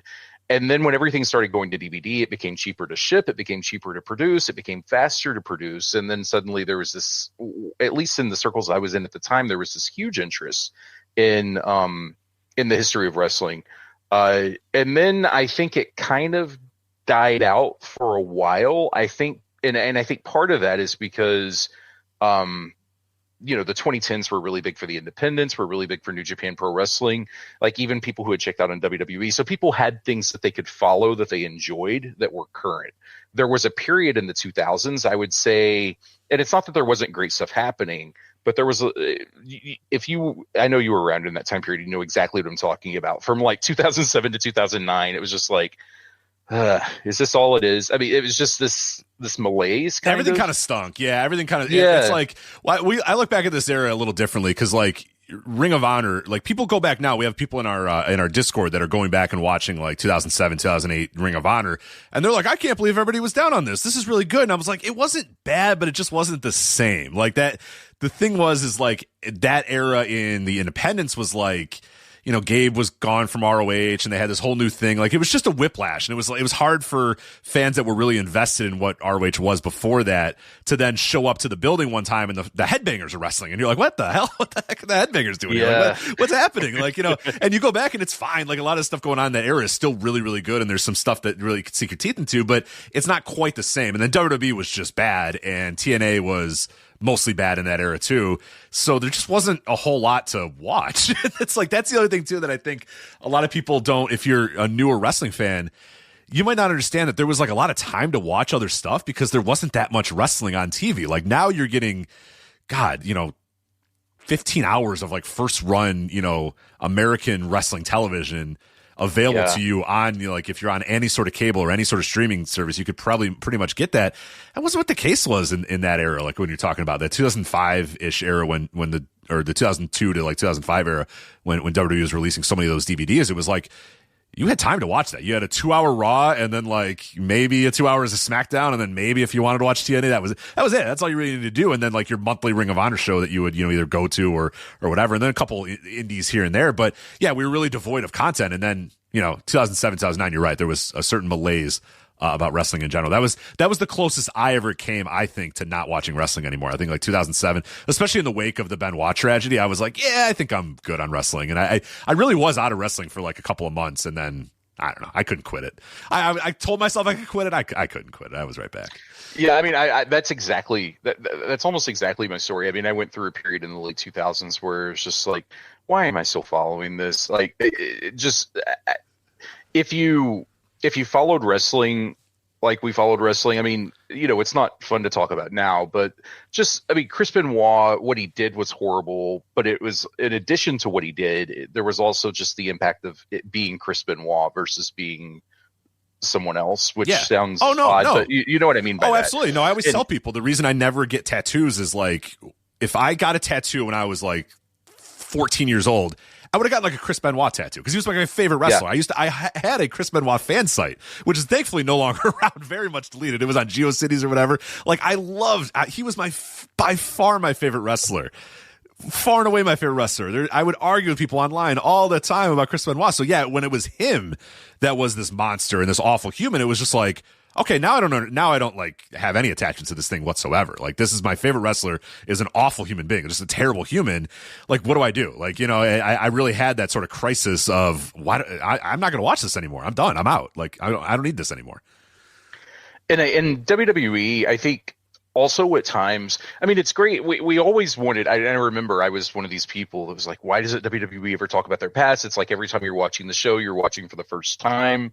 They don't really acknowledge things like these people have feuded before, or these people had a match years ago. And then they kind of responded to that and started doing it, but they erred on the side of overdoing it. And then you started hearing wrestlers cut these promos like, it was 2 years ago to this date that, in the final match or whatever, it's like just talking in ways that no one talks. But so you started seeing kind of the heavy-handed version of history that was being marketed, I guess, within pro wrestling.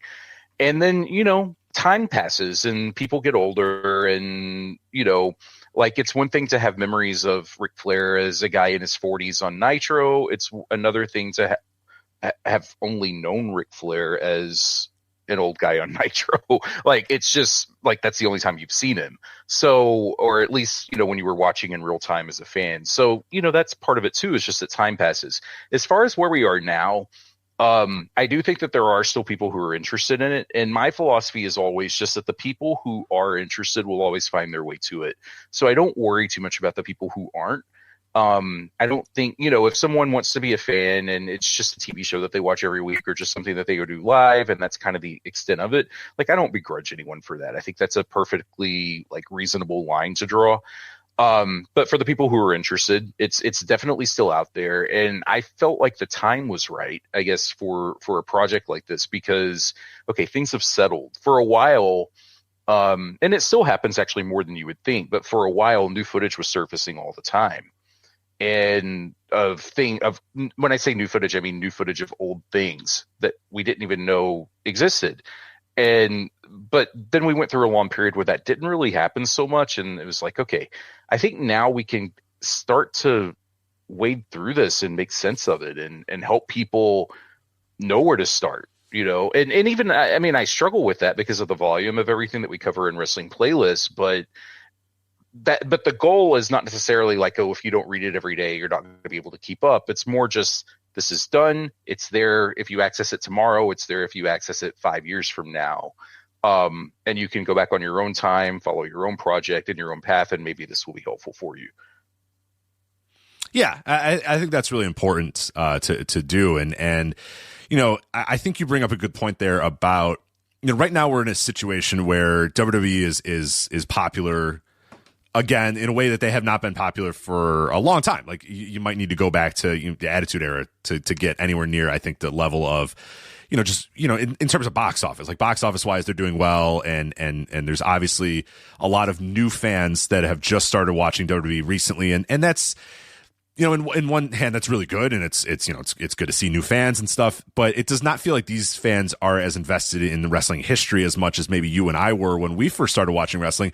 But then I think back, and I've thought about this a lot lately, and I thought about this, while we were getting ready to do the show today, And I'm remembering that when I started watching wrestling, like really, really hardcore, like I watched it through the early 90s, but really hardcore started watching it like 97. And that's when, you know, the beginnings of the Attitude Era. And then really, really, obviously by 1998, 99, I was watching it like absolute crazy.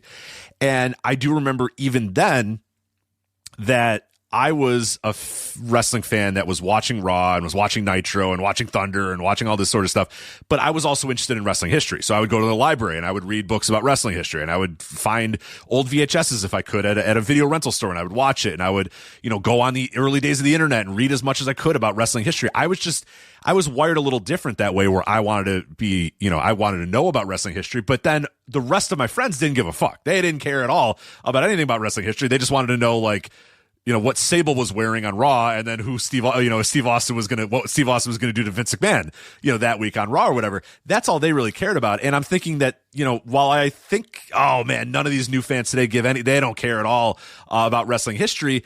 There probably are a lot that do. It's just, you know, you're going to have your casual fans that are just in to watch the main show and watch what's current. And then, you know, ultimately they'll probably find something new to watch, you know, in a couple years. Maybe they'll get bored of wrestling and move on to something else. Like, it's cyclical. That sort of happens all the time. And I go back to my example, and I think, yeah, you know what? There probably is a couple people in every little fan group that are interested in the history of wrestling and are interested in watching more stuff and are interested in learning more about this. And then there's probably a bunch of other friends that are just like, yeah, who cares? I'm just going to watch whatever on Raw and I'm good.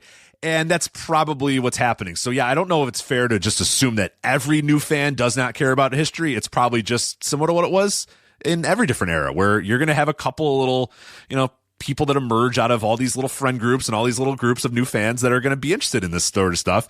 And they're going to be us, you know what I mean? They're going to be us in 20 years. They're now still talking about this stuff while all their friends are like, oh yeah, that wrestling, you still watch wrestling? And it's like, yeah, I do.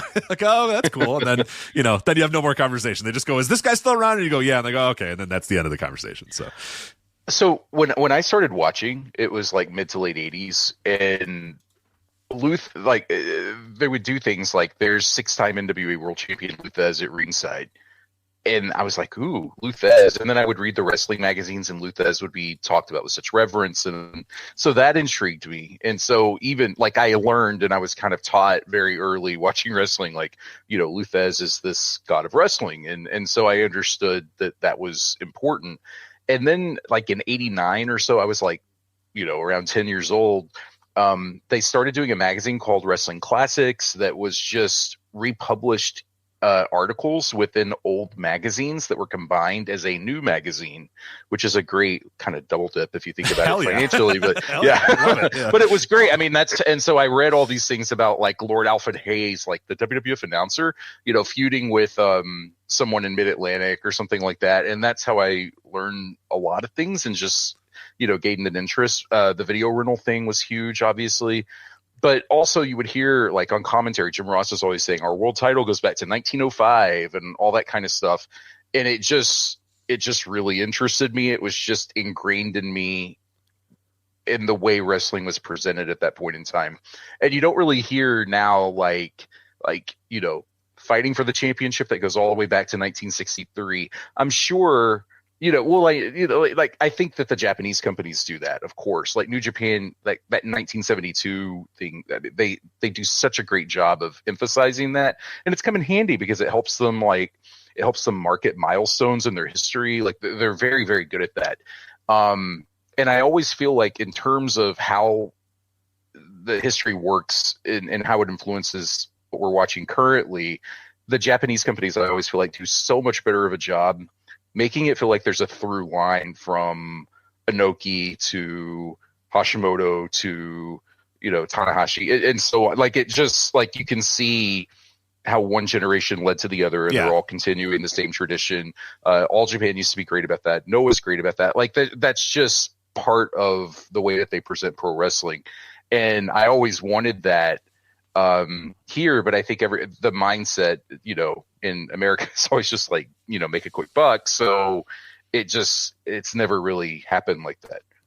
Yeah. And that is a little disappointing. And I think what's going on now, I think more than anything is like, I think if you're like, say you're like a casual WWE fan, or you just became a WWE fan in the most recent years or whatever, there's a little bit of reverence for people from the generation just before You know, a John Cena, we're literally watching a John Cena nostalgia tour play out, you know, in actuality. Last year's WrestleMania main event was in a lot of ways a WWE nostalgia tour. You had The Undertaker, you had Steve Austin, you had The Rock, you know what I mean? You had all those guys. Like, that era is still met and discussed with some reverence, but nothing before that is ever mentioned at all. And even in like the early parts of the Attitude Era, you still got a little bit of Lou Thesz here and there. You know, they'd run a show in St. Louis and Sam Munchnick would be there. Or they would talk about Nature Boy Buddy Rogers. Jim Ross would say, that title goes back to Nature Boy Buddy Rogers or whatever. Like, he would say that. That's kind of all gone now. They pretty much will give you the last 20, 30 years of their history, but nothing before that.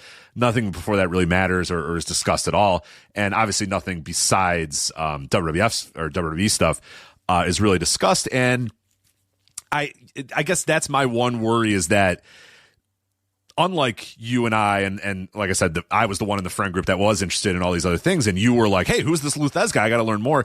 I do wonder if there's just not enough respect from the companies themselves to their history, that there's going to be no interest in really these younger fans. Like I said, like, I think there's going to be some fans that might be attracted to it, but I also think a lot of fans are just going to never really have the drive to do it because it's just never going to be talked about or understood. Believe it or not, it's actually better in some ways than it used to be. I mean, I talked about, you know, like the Jim Ross things that he would drop with old names and things like that. But I mean, there was a time when like Harley Race or Carrie, which I talked about recently when I did a feature kind of introducing 1986. Someone like Harley Race, who was a 7-time NWA World Champion, would debut in WWE, and they would treat him like a newcomer, right? You know, like, or the Road Warriors, who had been gigantic stars all over the world for a decade, show up in WWE and they're treated as a new tag team. Like, there's Kerry Von Erich, like people who were genuine megastars, Ric Flair, even to an extent. Like, they kind of talked around it a little bit, but so. And then even sometimes if someone would go away and come back with like a new gimmick or something in their own company, like they didn't even want to talk about that necessarily, because it was always just here and now. So in that sense, that aspect has improved, at least for WWE. But I guess because we don't have, you know, AEW doesn't have that lineage yet. I mean, they can promote what they have, but they only have like 5 or 6 years at this point. Eventually, you know, they will have that and they'll be able to leverage that, but it's going to take a lot of time to build. Yeah, and I think you bring up a good point that I do think, and WWE has gotten better about this too, and AEW obviously does this, that the whole wrestling world is kind of exists. Like in Vince McMahon's era, that never happened. In the old territory eras, that didn't happen. The old territory eras, it didn't have to happen because it didn't, you know, no one's going to watch. If you live in Florida, you're not watching Southwest tapes. So it's like, we're good. We don't have to worry about that. You know, if you're in Mid-Atlantic, you're not watching AWA, so you don't have to worry about it. And then obviously with the advent of cable, it was like, crap, now people are going to watch this. But still, Vince McMahon and WCW to a large point would just basically assume that once you came to their company, you were a blank slate that never had any history and never, you know, you never did a thing before anywhere else. You're here and you're in our universe now, and our universe is the only universe that matters. And I think WCW kind of did the same thing as well, but I think AEW sort of broke that mold a little bit and said, no, the whole wrestling universe and the whole wrestling history is our history. And I think that has sort of forced WWE in the Paul Levesque era to do that a little bit too. And now, even though you don't get like a ton, you get when the Motor City Machine Guns appear, we don't pretend, who are these guys? You know, it's like, no, we can have Michael Cole say these guys were, you know, have been wrestling for 25 years all over the world and they were the TNA champions. This, like, you can say who these guys are. You don't have to pretend that Alex Shelley and Chris Sabin are brand new people that just showed up on the scene today. Like, you don't have to do that anymore, which is good and healthy. When I remember when Kyle O'Reilly debuted in AEW, and they continued some tension with him and Adam Cole before they actually just put them together, and I was like, that's more respect for the audience than I think I'd seen any company give since I don't even know when. Just the fact that they were willing to do that, and I thought that shows like, hey, we don't think you're idiots. So I thought that was pretty cool. Definitely. And so this kind of gets me to a point that I wanted to talk about and bring you on as well. Is so now the WWE Network, I think the launch of the WWE Network did help with a little bit of a nostalgia boom, because it was like, okay, now everything that's ever been available is available for you guys at your fingertips. Like WWE 24/7 was really cool, but it was like, you know, it was kind of arduous to get. And if you didn't have this cable system or that cable system. And even when you had it, it was like you got this little drop every so often. Like I loved it. I love 24/7, but most normal human beings, it was a little weird to jump into. But the WWE Network was, okay, now you have pretty much all of wrestling history at your fingertips, quote unquote, all of wrestling history. Obviously, not all of the history that they own or whatever, but for their marketing standpoint, it was, hey, you have all these things. You have WCW pay-per-views, you have ECW pay-per-views, you have territory things, you have this, you have that, you had everything. Everything was at your fingertips. You could watch it right away. And what we saw was, numbers-wise, that wasn't a huge interest to a lot of people. There was an initial rush of signups, mostly hardcore fans, and then pretty much any ebbs and flows in the WWE Network would come with, okay, now it's WrestleMania, so get the WWE Network so you can get WrestleMania for $9.99 or free or whatever it might be. And then once a big show would be end, like you would see the actual people that were jumping on to watch these old things was a very, very, very small amount of people, much smaller than WWE expected. WWE obviously expected many, many more people to be interested in watching the history of wrestling that WWE had, and that just really wasn't the case. But it made it fun for those of us that were interested. We could get it easy access, and you saw more blogs pop up, and you saw on Twitter people live tweeting old shows all the time. So that was fun. That was fun for a little while when there was still a novelty to the WWE Network. But what we saw go ahead. I think that was a self-fulfilling prophecy, 100%. Yeah. Because they just released the footage without context. Had they done like, okay, it's Tuesday night, we're going to air a new episode of Mid-South Wrestling every Tuesday night at the same time on the WWE Network, on the live stream part of the network. Had they done stuff like that, had they said, did you know that this exists? Or we've put together this customized playlist, or here's Stone Cold Steve Austin's favorite NWA matches that you can watch all at once. Like, had they actually done it with some care and some curation instead of just dumping it, I actually think there would have been interest. It was bad. Yeah, the rollout was horrible, and I know Joe and I talked about it at the time too. It was they had that live stream. Remember, there was an always live, like you would go to the WWE Network and there'd be something that was showing live or whatever.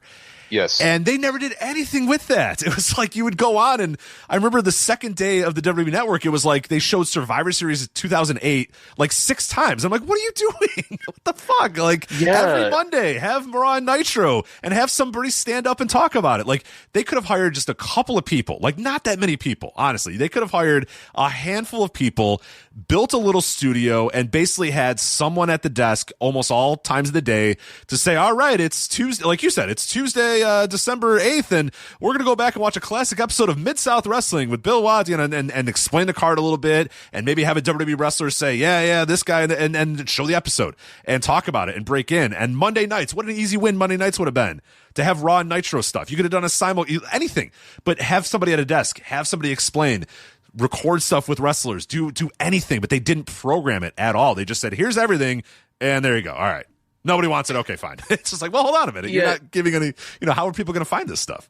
When they put the Saturday night's main events up, they did do I think they did a commercial on their show to say that they're all here, but there was no, here are some of the things that happened on the Saturday night's main event. Here's why you should watch it. Yeah. Here's why you should watch it. Here's where you should start. And then by the time that they put Clash of the Champions up, which to me was a huge deal, I'm like, oh my gosh, every Clash is there. But when they put those up, they didn't even bother to announce it. So, oh god, they just threw them up. So I always saw that as, well, yeah. I mean, you get out of it what you put into it, and they just put it up and said nothing about it and just left it at that. So, I mean, of course, if you don't promote something, I mean, we've learned. I mean, that's so true about pro wrestling. Like doing the thing, like whether it's presenting a live card or promoting a show or whatever the case is, like that's only half of it. The other half is the hype and getting people excited for it and leading them to go into it like expecting the right things and understanding what they're watching. And there was none of that. Yeah, I always remember too is WWE 24/7. They actually did do some of that stuff. Like, they actually did a much better job with 24/7 than they did the WWE Network. That's why I was so surprised when the WWE Network was so Nothing, because they would have on 24/7, like every single week, there'd be a new Raw and Nitro that would, pop up. It'd be like, hey, this week, 18 years ago or whatever, here's what was on Raw, here was on Nitro. And you'd watch some of these old TV episodes, and like Jim Ross would introduce them. And then they had the Legends of Wrestling, and they had people at a studio. Like, it was the lowest of effort, but they at least put some effort. And you're absolutely right, WWE Network. And now I'm remembering how frustrated I was at the time that I really thought that there was going to be a studio. Like, that would have been easy money to have a studio. And like I said, a couple of people and a couple of old wrestlers that popped in from time to time and just say, all right, here tonight, we're going to, Tuesday night, that was the traditional night for Mid-South. So here we're going to watch this episode from 1983. You're going to notice that this features, Jim Duggan, who would later go on to do this or whatever. And then have somebody talk a little bit about Jim Duggan and, this, this feud. And they did nothing. It was just, hey, here's a bunch of stuff. Go watch it if you want. So yeah, it definitely, you're right in some sense that while while WWE admitted and everybody kind of looks at it and says that was not a success because nobody wanted to watch the old stuff, you're right that maybe they didn't get a real reason to watch the old stuff, and so there's something to be there for sure. The amazing thing to me is that there is a model for it, for how it could have worked. It basically just needed to be an American version of Samurai TV. Right. I mean, really, that's it. Yeah, or I remember in the peak days of the Fight Network in Canada, I used to be able to get some of their footage or some of their stuff. They would do that. They would have like Ultimate Classic Wrestling or something like that, and it would be somebody at a table or at a desk or whatever, hyping you up for the episode of Memphis Wrestling you were going to watch, and then you'd go watch an episode of Memphis Wrestling or whatever, and it's like easy wins. But yeah, you're right. Samurai TV is the exact model to do. It's like it's wall to wall coverage and people at desks and people explaining stuff and wrestlers popping in or whatever. That would have been the vibe, but they invested all this money in the WWE Network, but then didn't go that extra, not even the extra mile, the extra half a mile to just kind of make it make sense or give a reason for people to watch stuff. Or really that live stream, they just never ever programmed that live stream, and that would have been easy too, because it was always so hard to know, oh, what am I going to watch, or oh my god, there's 1,000 things, where do I even start? Well, that would have been the best way to start, is just pop onto that thing, and then whatever they're showing you, and you go, okay, this is what I'm watching now. I'll watch the old Crockett Cup. I'll watch an old Crockett Cup because that's what's on right now. I was even thinking about fans who are extremely casual, who imagine if they go on and they're looking for something that they watched, that they were at live years ago or something like that, and they say, well, I don't remember what it was. I just know The Rock fought Stone Cold Steve Austin. And we know, oh, well, there were 3 WrestleManias, so you could have gone to any of the 3 of them, but they may not know that. And how are they going to figure that out?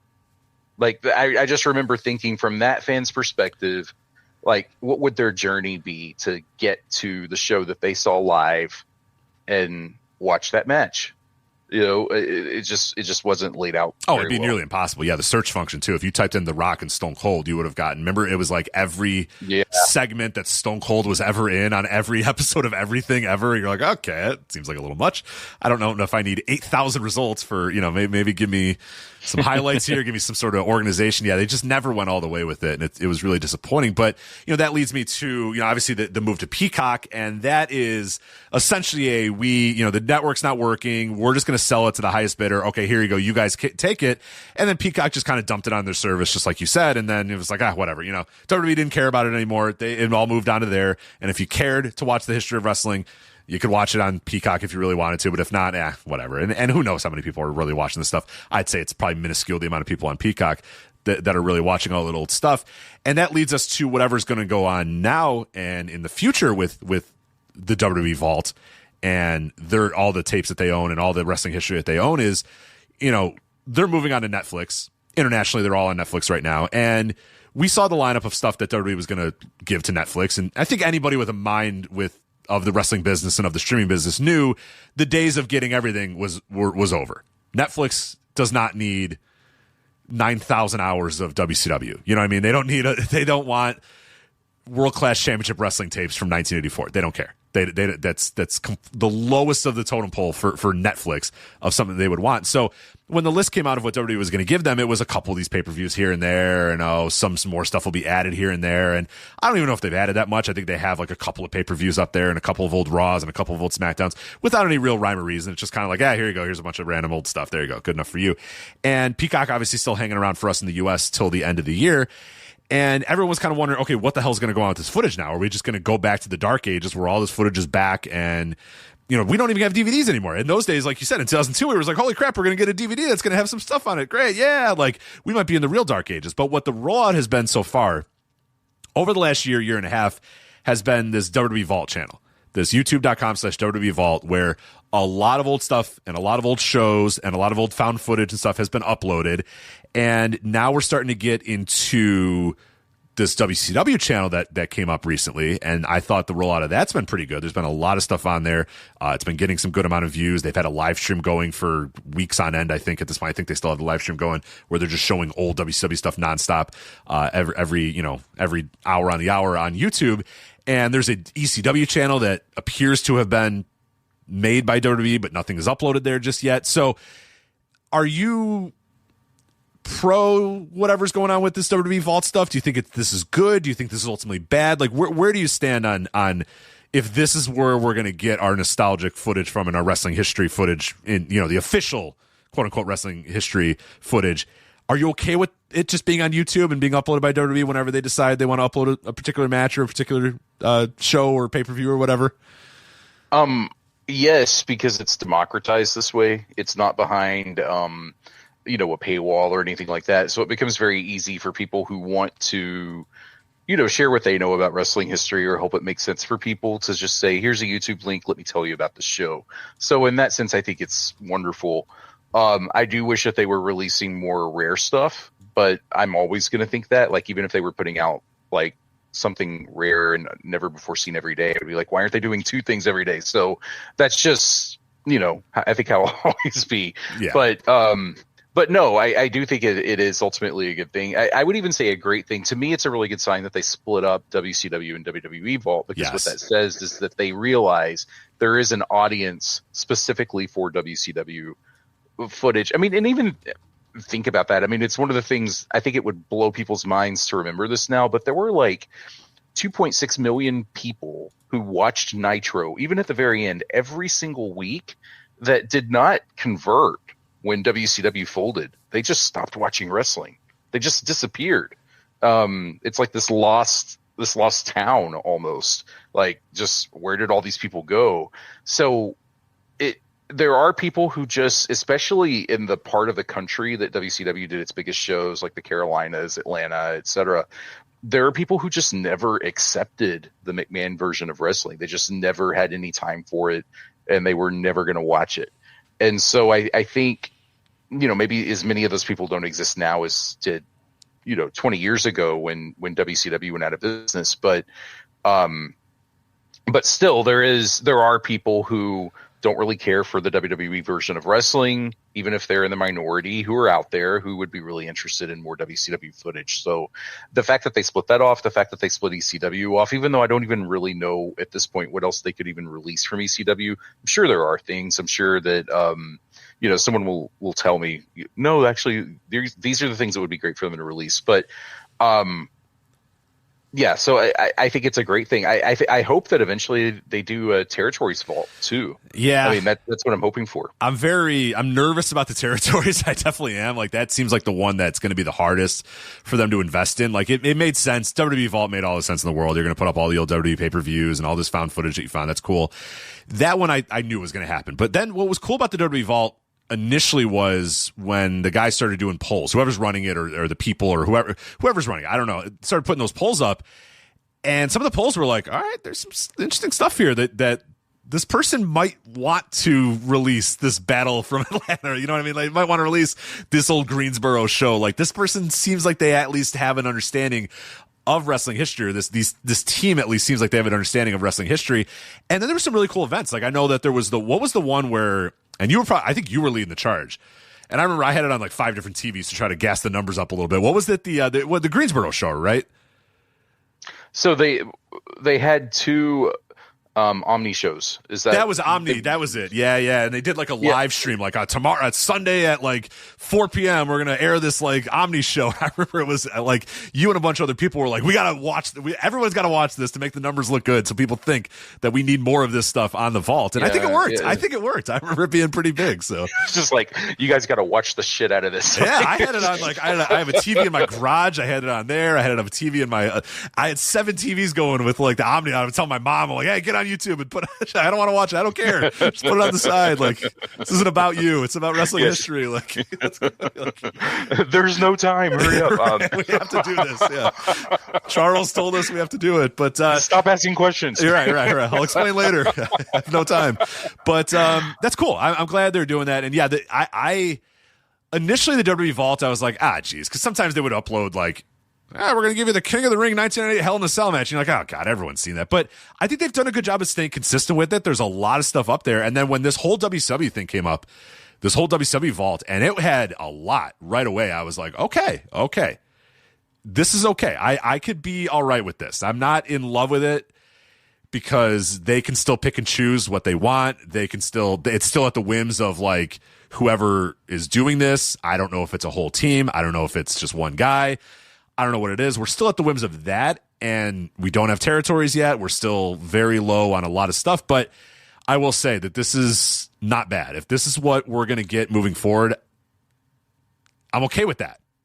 It's not what it was with the network. It's not what it was with Peacock, but I'm okay with it because combined with stuff like what you're doing and what other people have done to kind of archive stuff, and this is not bad. And this has a lot of chance to make people discover a lot of wrestling history too, because it's going to be very easy to find. It is very easy on YouTube, and YouTube's algorithm is very aggressive. So if you start watching a couple of these things and you start getting into it, it's going to keep sending you more and more of this stuff, and you might, catch that nostalgia bug a little bit more. So I'm very hopeful about this right now. We'll see in a couple years time, but I've liked a lot of what I've seen from who's ever running this account or whatever team is running this account. Yeah, I definitely have, and I think, and one thing that I have noticed about them that I want to give them credit for is that they seem to be very responsive to what people are actually asking for. So and I respect that some of the things that people are asking for are going to be harder to find, or they may not even exist. I mean, I ask for things sometimes that I'm not even sure exist, but I think might.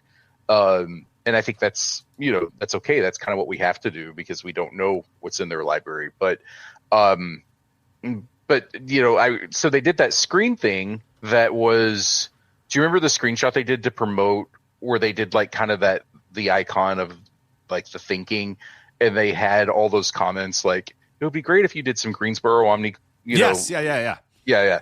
So when I saw that, I'm like, okay, so I talked before about where they're like, oh, it would be great if someone did this.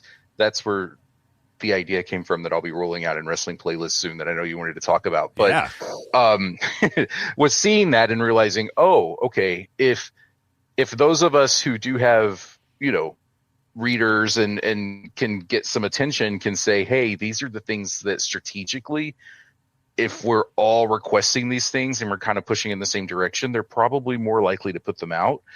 I think that has a pretty good chance of success under this model, and I can work with that.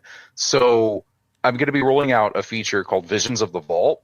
Basically, the idea is to do a year-by-year guide, which I'll do in installments, of course, but a year-by-year guide of everything that I think might exist in WWE Vault, based on what, like if there were clips of a show that aired on television, if they taped everything else in that building that year, if we have a version of it that's like chopped up or something like that, like those, I want to put that out for the Vault, just so people have an idea. And then actually what I'll probably do is add tiers, like these are the things based on this lineup.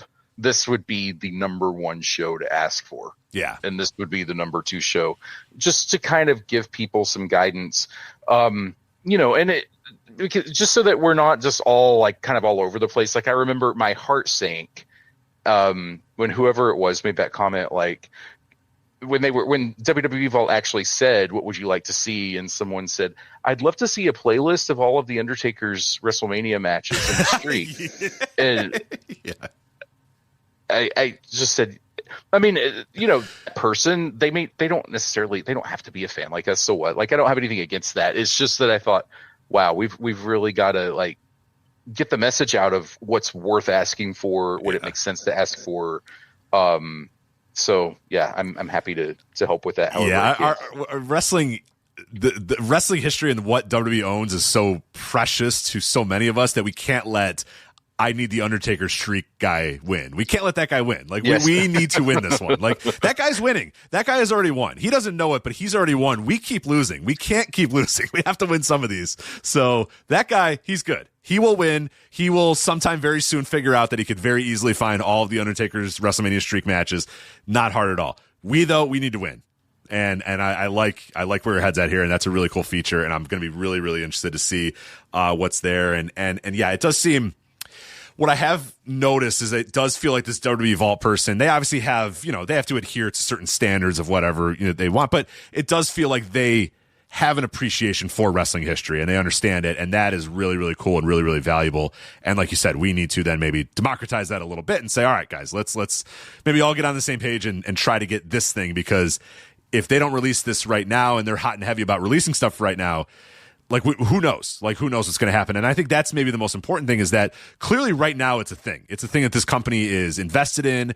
They have whatever, again, a team or whoever it may be is doing this, and they have these good live streams. They have these big time, playlists out there. They're doing a lot of stuff with it, but who knows if in a year time this person leaves and then nobody else picks it up, or they just say, forget it. You're wasting too much time. We're not making any money on it. Screw it. Like, don't worry about it anymore. Like, we got them. You know what I mean? We have their attention right now. We got to just hone in on it and do as much as we can to keep it going. But yeah, as I'm scrolling through, I mean, there's a lot of really good stuff here. You got to parse through, some things that you might not be interested in, but there's been some things that I've never seen before. Some of that found footage stuff that I've never seen before that's really cool. And, one thing that's interesting is the WWE Vault YouTube channel already has 1.5 million subscribers. So there's a lot of people who are very interested in the WCW account. Let me see what the WCW account's at right now. It's obviously trailing behind by a pretty good margin since it is pretty new, but the WCW account, which is loading, has 196 subscribers so far, which is pretty good. The unfortunate thing, though, is the third most popular video is WCW Greed, which, by the way, WCW Greed, my algorithm just wants me to watch WCW Greed 2001 all the time. And it must do this to other people too, because it's very high on their rankings. It's not a good show. Like, why does it want me to watch this show so badly? But I guess just because it's the last pay-per-view. I suppose, yeah. I guess that's why. Yeah, that's interesting though.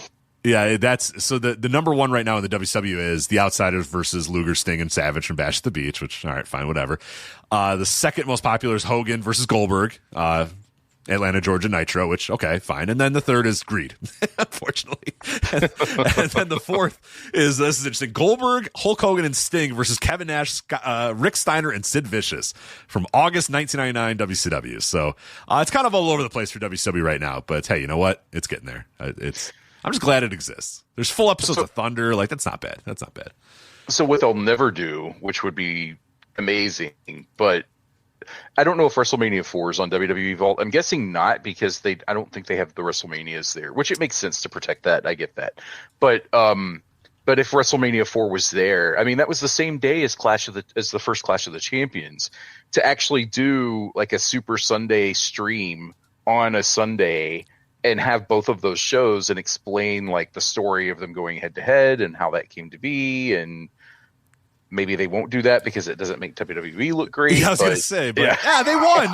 You guys won. It's over. Like, you won so many times over. I will say, I'm on here right now, and I went to live for the WWE Vault, and they are on March 23rd, 2025 at 6 p.m. showing WrestleMania 3 in full. So that is encouraging then. And maybe it looks like they are going to be doing more WrestleManias on there. And I think it happened on March 29th, so I don't have the exact date there, but that's all right. They're close. They're close enough. We'll take it, I guess. But they are doing more of those live events, which is pretty cool. And they do live watch parties and stuff now too. So they understand the value of this, at least to some degree. So that's good. But yeah, you're right. Well, can they actually start programming this a little bit more? That would be the next level, the next step. But I guess but I understand if they're in a first phase right now, which is just to get all the content up, which is the most important thing. So maybe that's the idea, is we get all the content up and then we start curating and like synthesizing and making sense of it for people. So I mean, if that's the plan, that's a wonderful plan. Yeah, it's not bad. It's definitely encouraging, because this is my idealized version, because we had talked about this on the Flagship a couple times prior and had written about this too, of like, okay, what happens now? Because Peacock's going to go away. Netflix is not going to upload all this stuff. What happens to all this footage? And I was of the mindset that YouTube would be great, but I don't know that that undertaking is massive to upload all this stuff, but they've been hitting it pretty hard. And it's going to take a couple years, and it's going to take a while, and it might take a bigger team. And I don't know how big this team is. I don't know if it's one person or 10 people or whatever. But I mean, all the footage is it's there. It's digitized. It's ready to go. There's just a couple of extra things you got to do. You got to make a thumbnail for it. You got to do this. Like, uploading stuff to YouTube is, a little more arduous than just like, mass uploading all these things that you have, but it's doable. It's definitely doable. And if this is going to be the way, it's going to make searching and finding this stuff a lot easier, and discovering stuff is going to be a lot easier too. It's just now we're going to run into a similar situation like you mentioned with the WWE Network, where, okay, great. You're a fan that wants to get into wrestling history, go to this WWE Vault. Okay, here's 800 videos. Like, where the hell do you even begin? So now, like you said, we have to sort of figure out how to sort of let people know where they begin and how they can really dig into this stuff. But well, and I think I remember it coming out at one point that they store their archive is actually stored at Iron Mountain. Are you familiar with Iron Mountain? I am not. I don't think so. It's apparently this nuclear proof, like. It's a place where a lot of companies, like I worked for a company that I used to work for, stored all of their like past documents and everything there when they were archiving things older than 2 years old.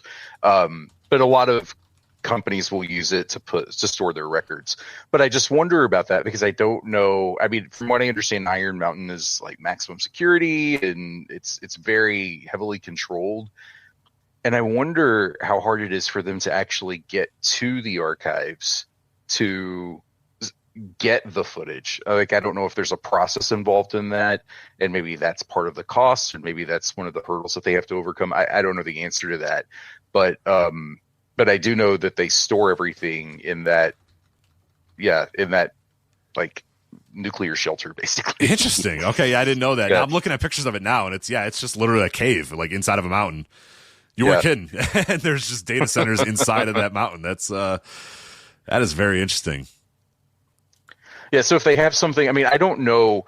For all we know, when they got the WCW library, it may have been a bunch of unlabeled stuff. It may have been mislabeled stuff. I mean, we know the story of WCW. Nothing would surprise me. So it could have been a disaster, and maybe they still haven't completely sorted it out. So I think sometimes they truly don't know things. So this is interesting if you really want to get in the weeds. That Omni show that they uploaded was missing the main event, which was Ric Flair versus Barry Windham in a 60-minute draw, which would have been an amazing match to get. But I think I know why it was missing, or at least I have a theory as to why it was missing. So that main event aired on a show that used to air in Japan called World Pro Wrestling, that would broadcast matches from the United States, usually from the arenas. Top matches and things like that. So a clipped match, like the last 13 minutes or so of it, aired there. And so what I suspect is that they sent that tape to Japan to air there, and they never got it back. And that's why the Vault people were unable to find that match. That's my guess. That's interesting. But I don't know that. I would love to know, like, and I don't even know where to start to find out something like that, but I'm determined to try to find out what was the process back then when because the AWA and Crockett and some of the other territories would send their footage over to Japan for that show. But I don't know how it worked in terms of getting the footage back, or if they even got the footage back. Yeah, or if they even cared to have it back. They just said, hey, take it and do with it whatever you want. Yeah. From their perspective, at that time, like, archival footage had no value, so why would they want it back? That's fascinating. Yeah, I would love to. At some point, we got to make contact with like the person that's in charge of this thing, or one of us has to get hired. Like, right? It's got to be someone. Like that's probably the idealized thing, is that one of us gets hired. I mean, we just get contact with this guy or whatever. Because, or maybe it is among one of us. Maybe it is one of us, and we don't even know.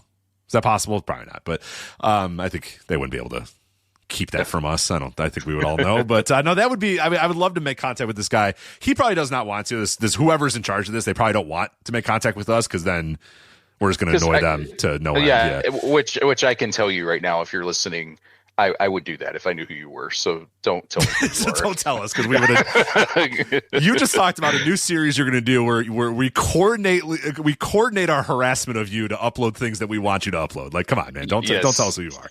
I'm the worst person you can tell who you are. Like, hey, hey, what's going on, man? He's like, what do you want now? You're like, all right, so here's the deal. Yeah. Empty pleasantries. Hey, how are things? Hey, how are things going at work? All right, what do you want? Okay, what I want is. So I think you might have this. Yeah. Well, I'm gonna go organize my army to come find you, and I'll talk to you later. Oh, that's good stuff. But yeah, no, I'm encouraged. I'm encouraged by what we've seen so far there. But yeah, let's get some more plugs out of the way here, and then we'll bid you adieu. Let you go on with the rest of your night here. What else do you have coming up on wrestling playlists, and what do you have coming ahead? A little tease about what you're gonna do with the vault there, so maybe we can fully explain it here. Yeah, so the idea will be, like I said, just to look at we'll look at WWE footage too, because we've talked a lot about Omni footage and territory footage, but there's a lot of WWE footage or WWF footage that hasn't been released too, that I think probably exists on tape that we should be able to kind of lobby them for. But the idea behind this is, like, the first issue will be 1983. I'm starting with 1983 because most of the footage that we have prior to 1983 for most territories is shot in 8mm, not on videotape. And I know that with 8mm, like, just because I've heard it talked about so many times, like, the practice was generally to just start the film right before the finish. So I don't expect that there may be more 8mm clips that we haven't seen, but I wouldn't expect like a full card to exist on 8mm. There may be some, but I wouldn't expect a lot of that. It wouldn't hurt to ask for them sometimes. Because they did that Bruno DVD and they had Madison Square Garden matches and matches from, I think there was one from Baltimore maybe, that were not ever on the MSG network, because they predated the MSG network. So it is possible some of that stuff is out there. But anyway, for my purposes, I'm just going to start with 1983 because that's when you started doing. So the format of TV, if you weren't watching at that time, was often that you would have someone come out for a promo. They cut to what happened recently at the arena, and they're kind of recapping while they're showing the footage on TV. And, they're telling you from the wrestler's perspective what was happening in those last few minutes of the match. So my general working theory is that anytime that you see that show probably exists in the vault. And so I'm going to go through and kind of list all of those out, go through the cards, and then from there, try to make a list of priorities. So that's kind of the approach to it. So I'm going to start that around the end of April. Awesome. Yeah. Can't wait to see that. And yeah, democratizing this will be good. Getting us all on the same page and requesting nicely from the people running this to try to get some of this old stuff would be great. Look, it's fine to have, Breakdown or frickin' Backlash 1999 or whatever, but it'd be really cool to get some old MSG shows too. You know what I mean? Like, that would be really cool too. Some stuff from that era would be really, really nice too. So there's definitely it'll be good to kind of get on the same page with some of that stuff. So really excited to read that and check that out. Anything else that we should look for at WrestlingPlaylist.com coming up pretty soon? So this Sunday I will have a feature on WrestleMania 2 called This Time It's Personal, kind of looking at the story of how WrestleMania 2 came to be and whether it was considered a success at the time and all of that. We'll also have a timeline for April of 1986. We'll have a music video looking back at March in the coming week. And then on Friday, we're going to have something up on the May 86 episode of Saturday Night's Main Event. So lots of new features coming in. And we'll have the daily issues, of course, but all of those things will be up soon because that's the time period we're in, March, April 86, kind of the build to WrestleMania 2 and lots of interesting things happening, not just in the WWF, but around the world at that point in time. That's when, have you ever seen that 10-man, by the way, between the New Japan and UWF guys? Yes. At the end of March. Yeah, it's a great match. Oh my God. And they did a lot more of them after that, but this was kind of the first one that they did. So it's an incredible match. That one's really exciting. The heat in that match is just, oh my God. Every time a new guy tags in, it's like, a Road Warriors pop every single time. It's unbelievable.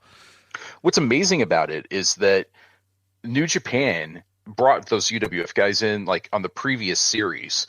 and they were not getting a reaction because they were working a style that the fans didn't really understand. So it only took one tour to really educate the fan base and get them like understanding the submissions and popping for the style and everything. And then by the time they finished their second tour of the year, they're getting that reaction. Yeah. So that shows you, I love that because it's a lesson in like, you know, just because fans right now aren't reacting to something or they're not into something, you can change that. And sometimes it doesn't even take that long. So I always thought that was really cool. It's got to stick with it a little bit. Yeah. And that's, you know, around the world is another thing too, that we can do a whole nother hours about this. Like, you know, just covering American wrestling history is, you know, hard enough and difficult enough. Now add in, you know, trying to cover Japanese wrestling history and America and Mexican wrestling history and stuff. There's so much to get into. And I know that, on our podcast network, and I wanted to mention this last week and I completely forgot, but, the Open the Voice Gate guys, Case Lowe and Mike Spears, are doing an incredible series right now called Those Days, trying to look back at the formation of Michinoku Pro Wrestling. And that they're two episodes in right now to that series, and it's phenomenal. I really recommend everybody if you listen to this segment that we just had with Charles and you're interested in learning more about wrestling history, and now you want to learn about Japanese wrestling history, that is a great series too, because that's another area that Japanese wrestling history, we've only scratched the surface of what's really happened there. So it's just incredible stuff that they're finding out, and they're getting translations from a great Sasuke book, which is getting a whole bunch of new things that we didn't know about before until they've kind of discovered what was dug into this book or whatever. So there's a lot of really good stuff there. But yeah, so far they've covered the formation of Michinoku Pro, the dissolving of Hamada's Universal, and now we're kind of getting hot and heavy with, you know, this Michinoku Pro, you know, really getting going. And again, if you don't know the significance of Michinoku Pro, essentially the first Japanese wrestling outfit to not be based in Tokyo, which seems like, oh yeah, of course there'd be no at that. Before them, everybody was based in Tokyo. Now people would run shows elsewhere, but there was no reason to be based anywhere but Tokyo. So All Japan Pro Wrestling, New Japan Pro Wrestling, Japan Wrestling, you know, there was that was it. They were all based in Tokyo, IWE for the most part, you know, and then it was like, yeah, here comes Michinoku Pro, and they're like, no, we're going to be based in northern Japan, and that was just a wild thing at the time. So I think those guys do a great job of breaking that down and really digging into the history at the time. And yeah, there's so much that we've barely covered, and there's just not enough time in the day. We need someone to fund this. Who's paying for this? Like, come on.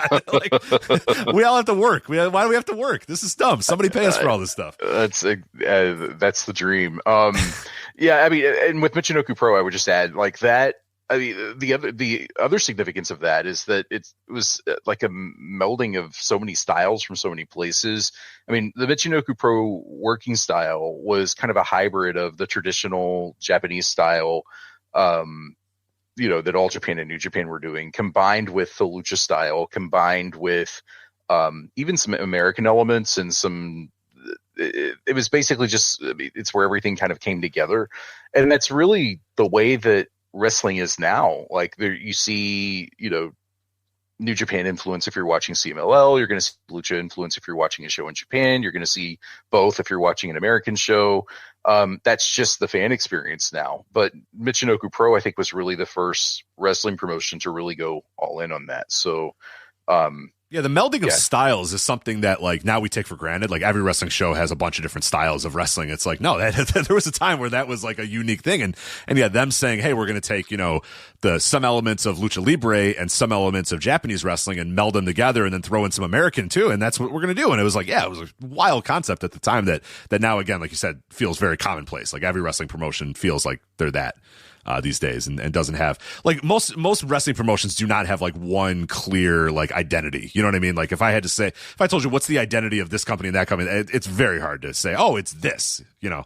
But before Michinoku Pro, it wasn't that hard. In Japan especially, it wasn't that hard. Yeah, definitely not then. No, but that's some great stuff. Anyway, WrestlingPlaylist.com, I talked about at the top of the show. If you are listening to this, hell, if you got through this entire segment and you still have not subscribed, what are you doing? WrestlingPlaylist.com. It is free to subscribe. There is an upgraded tier too as well if you want to support Charles and the endeavors. Additionally, you can do that. But you could just subscribe for free. You just have to sign up at WrestlingPlaylist.com. And then if you want to, you know, obviously donate and help kind of get this thing going. Like we said, we need people to pay for this. There's a way you can kind of pay. You can't, you know, maybe not enough to have it be a full-time job, or maybe you can. You know what? It's because you're on you could do, there's no limit on the donation, right? Someone can donate $1 million if they'd like, right? If they want to, I suppose I would let them. Okay, yeah. I mean, I would if you want to donate $1 million. I mean, I'm listening too. You can maybe split that up, $500,000 to Charles, $500 my way. But yeah, if you want to give $1 million to Charles, that works too. So if you are a millionaire or a billionaire and you're sick of ruining the world and you want to instead help people learn about wrestling history, that'd be great. That'd be really cool to help us out a little bit here. But WrestlingPlaylist.com again. Make sure you subscribe to that for sure. Just incredible work being done by you, and hopefully a lot of people subscribe and read, and we can continue growing wrestling history. But I want to thank you so much for coming on here. Any other plugs you want to get out of the way before we say goodbye?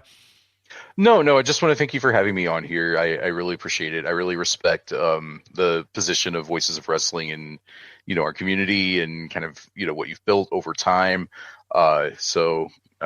Yeah, thank you so much. I appreciate it. Absolutely. Thanks so much for coming on here. Again, WrestlingPlaylist.com. And that's going to do it for this flagship. So I want to thank, of course, Joe Gagdy for coming on in hour 1, the Cubs fan, LuchaBlog.com for coming in hour 2, and then obviously Charles, WrestlingPlaylist.com for coming in here and helping us with hour number 3. We'll be back regularly scheduled programming next week with Joe Lanza. So again, Charles, want to thank you. Joe, Cubs fan, all those guys, thank you so much for coming on, and we'll talk to you again next time. Take care. Bye.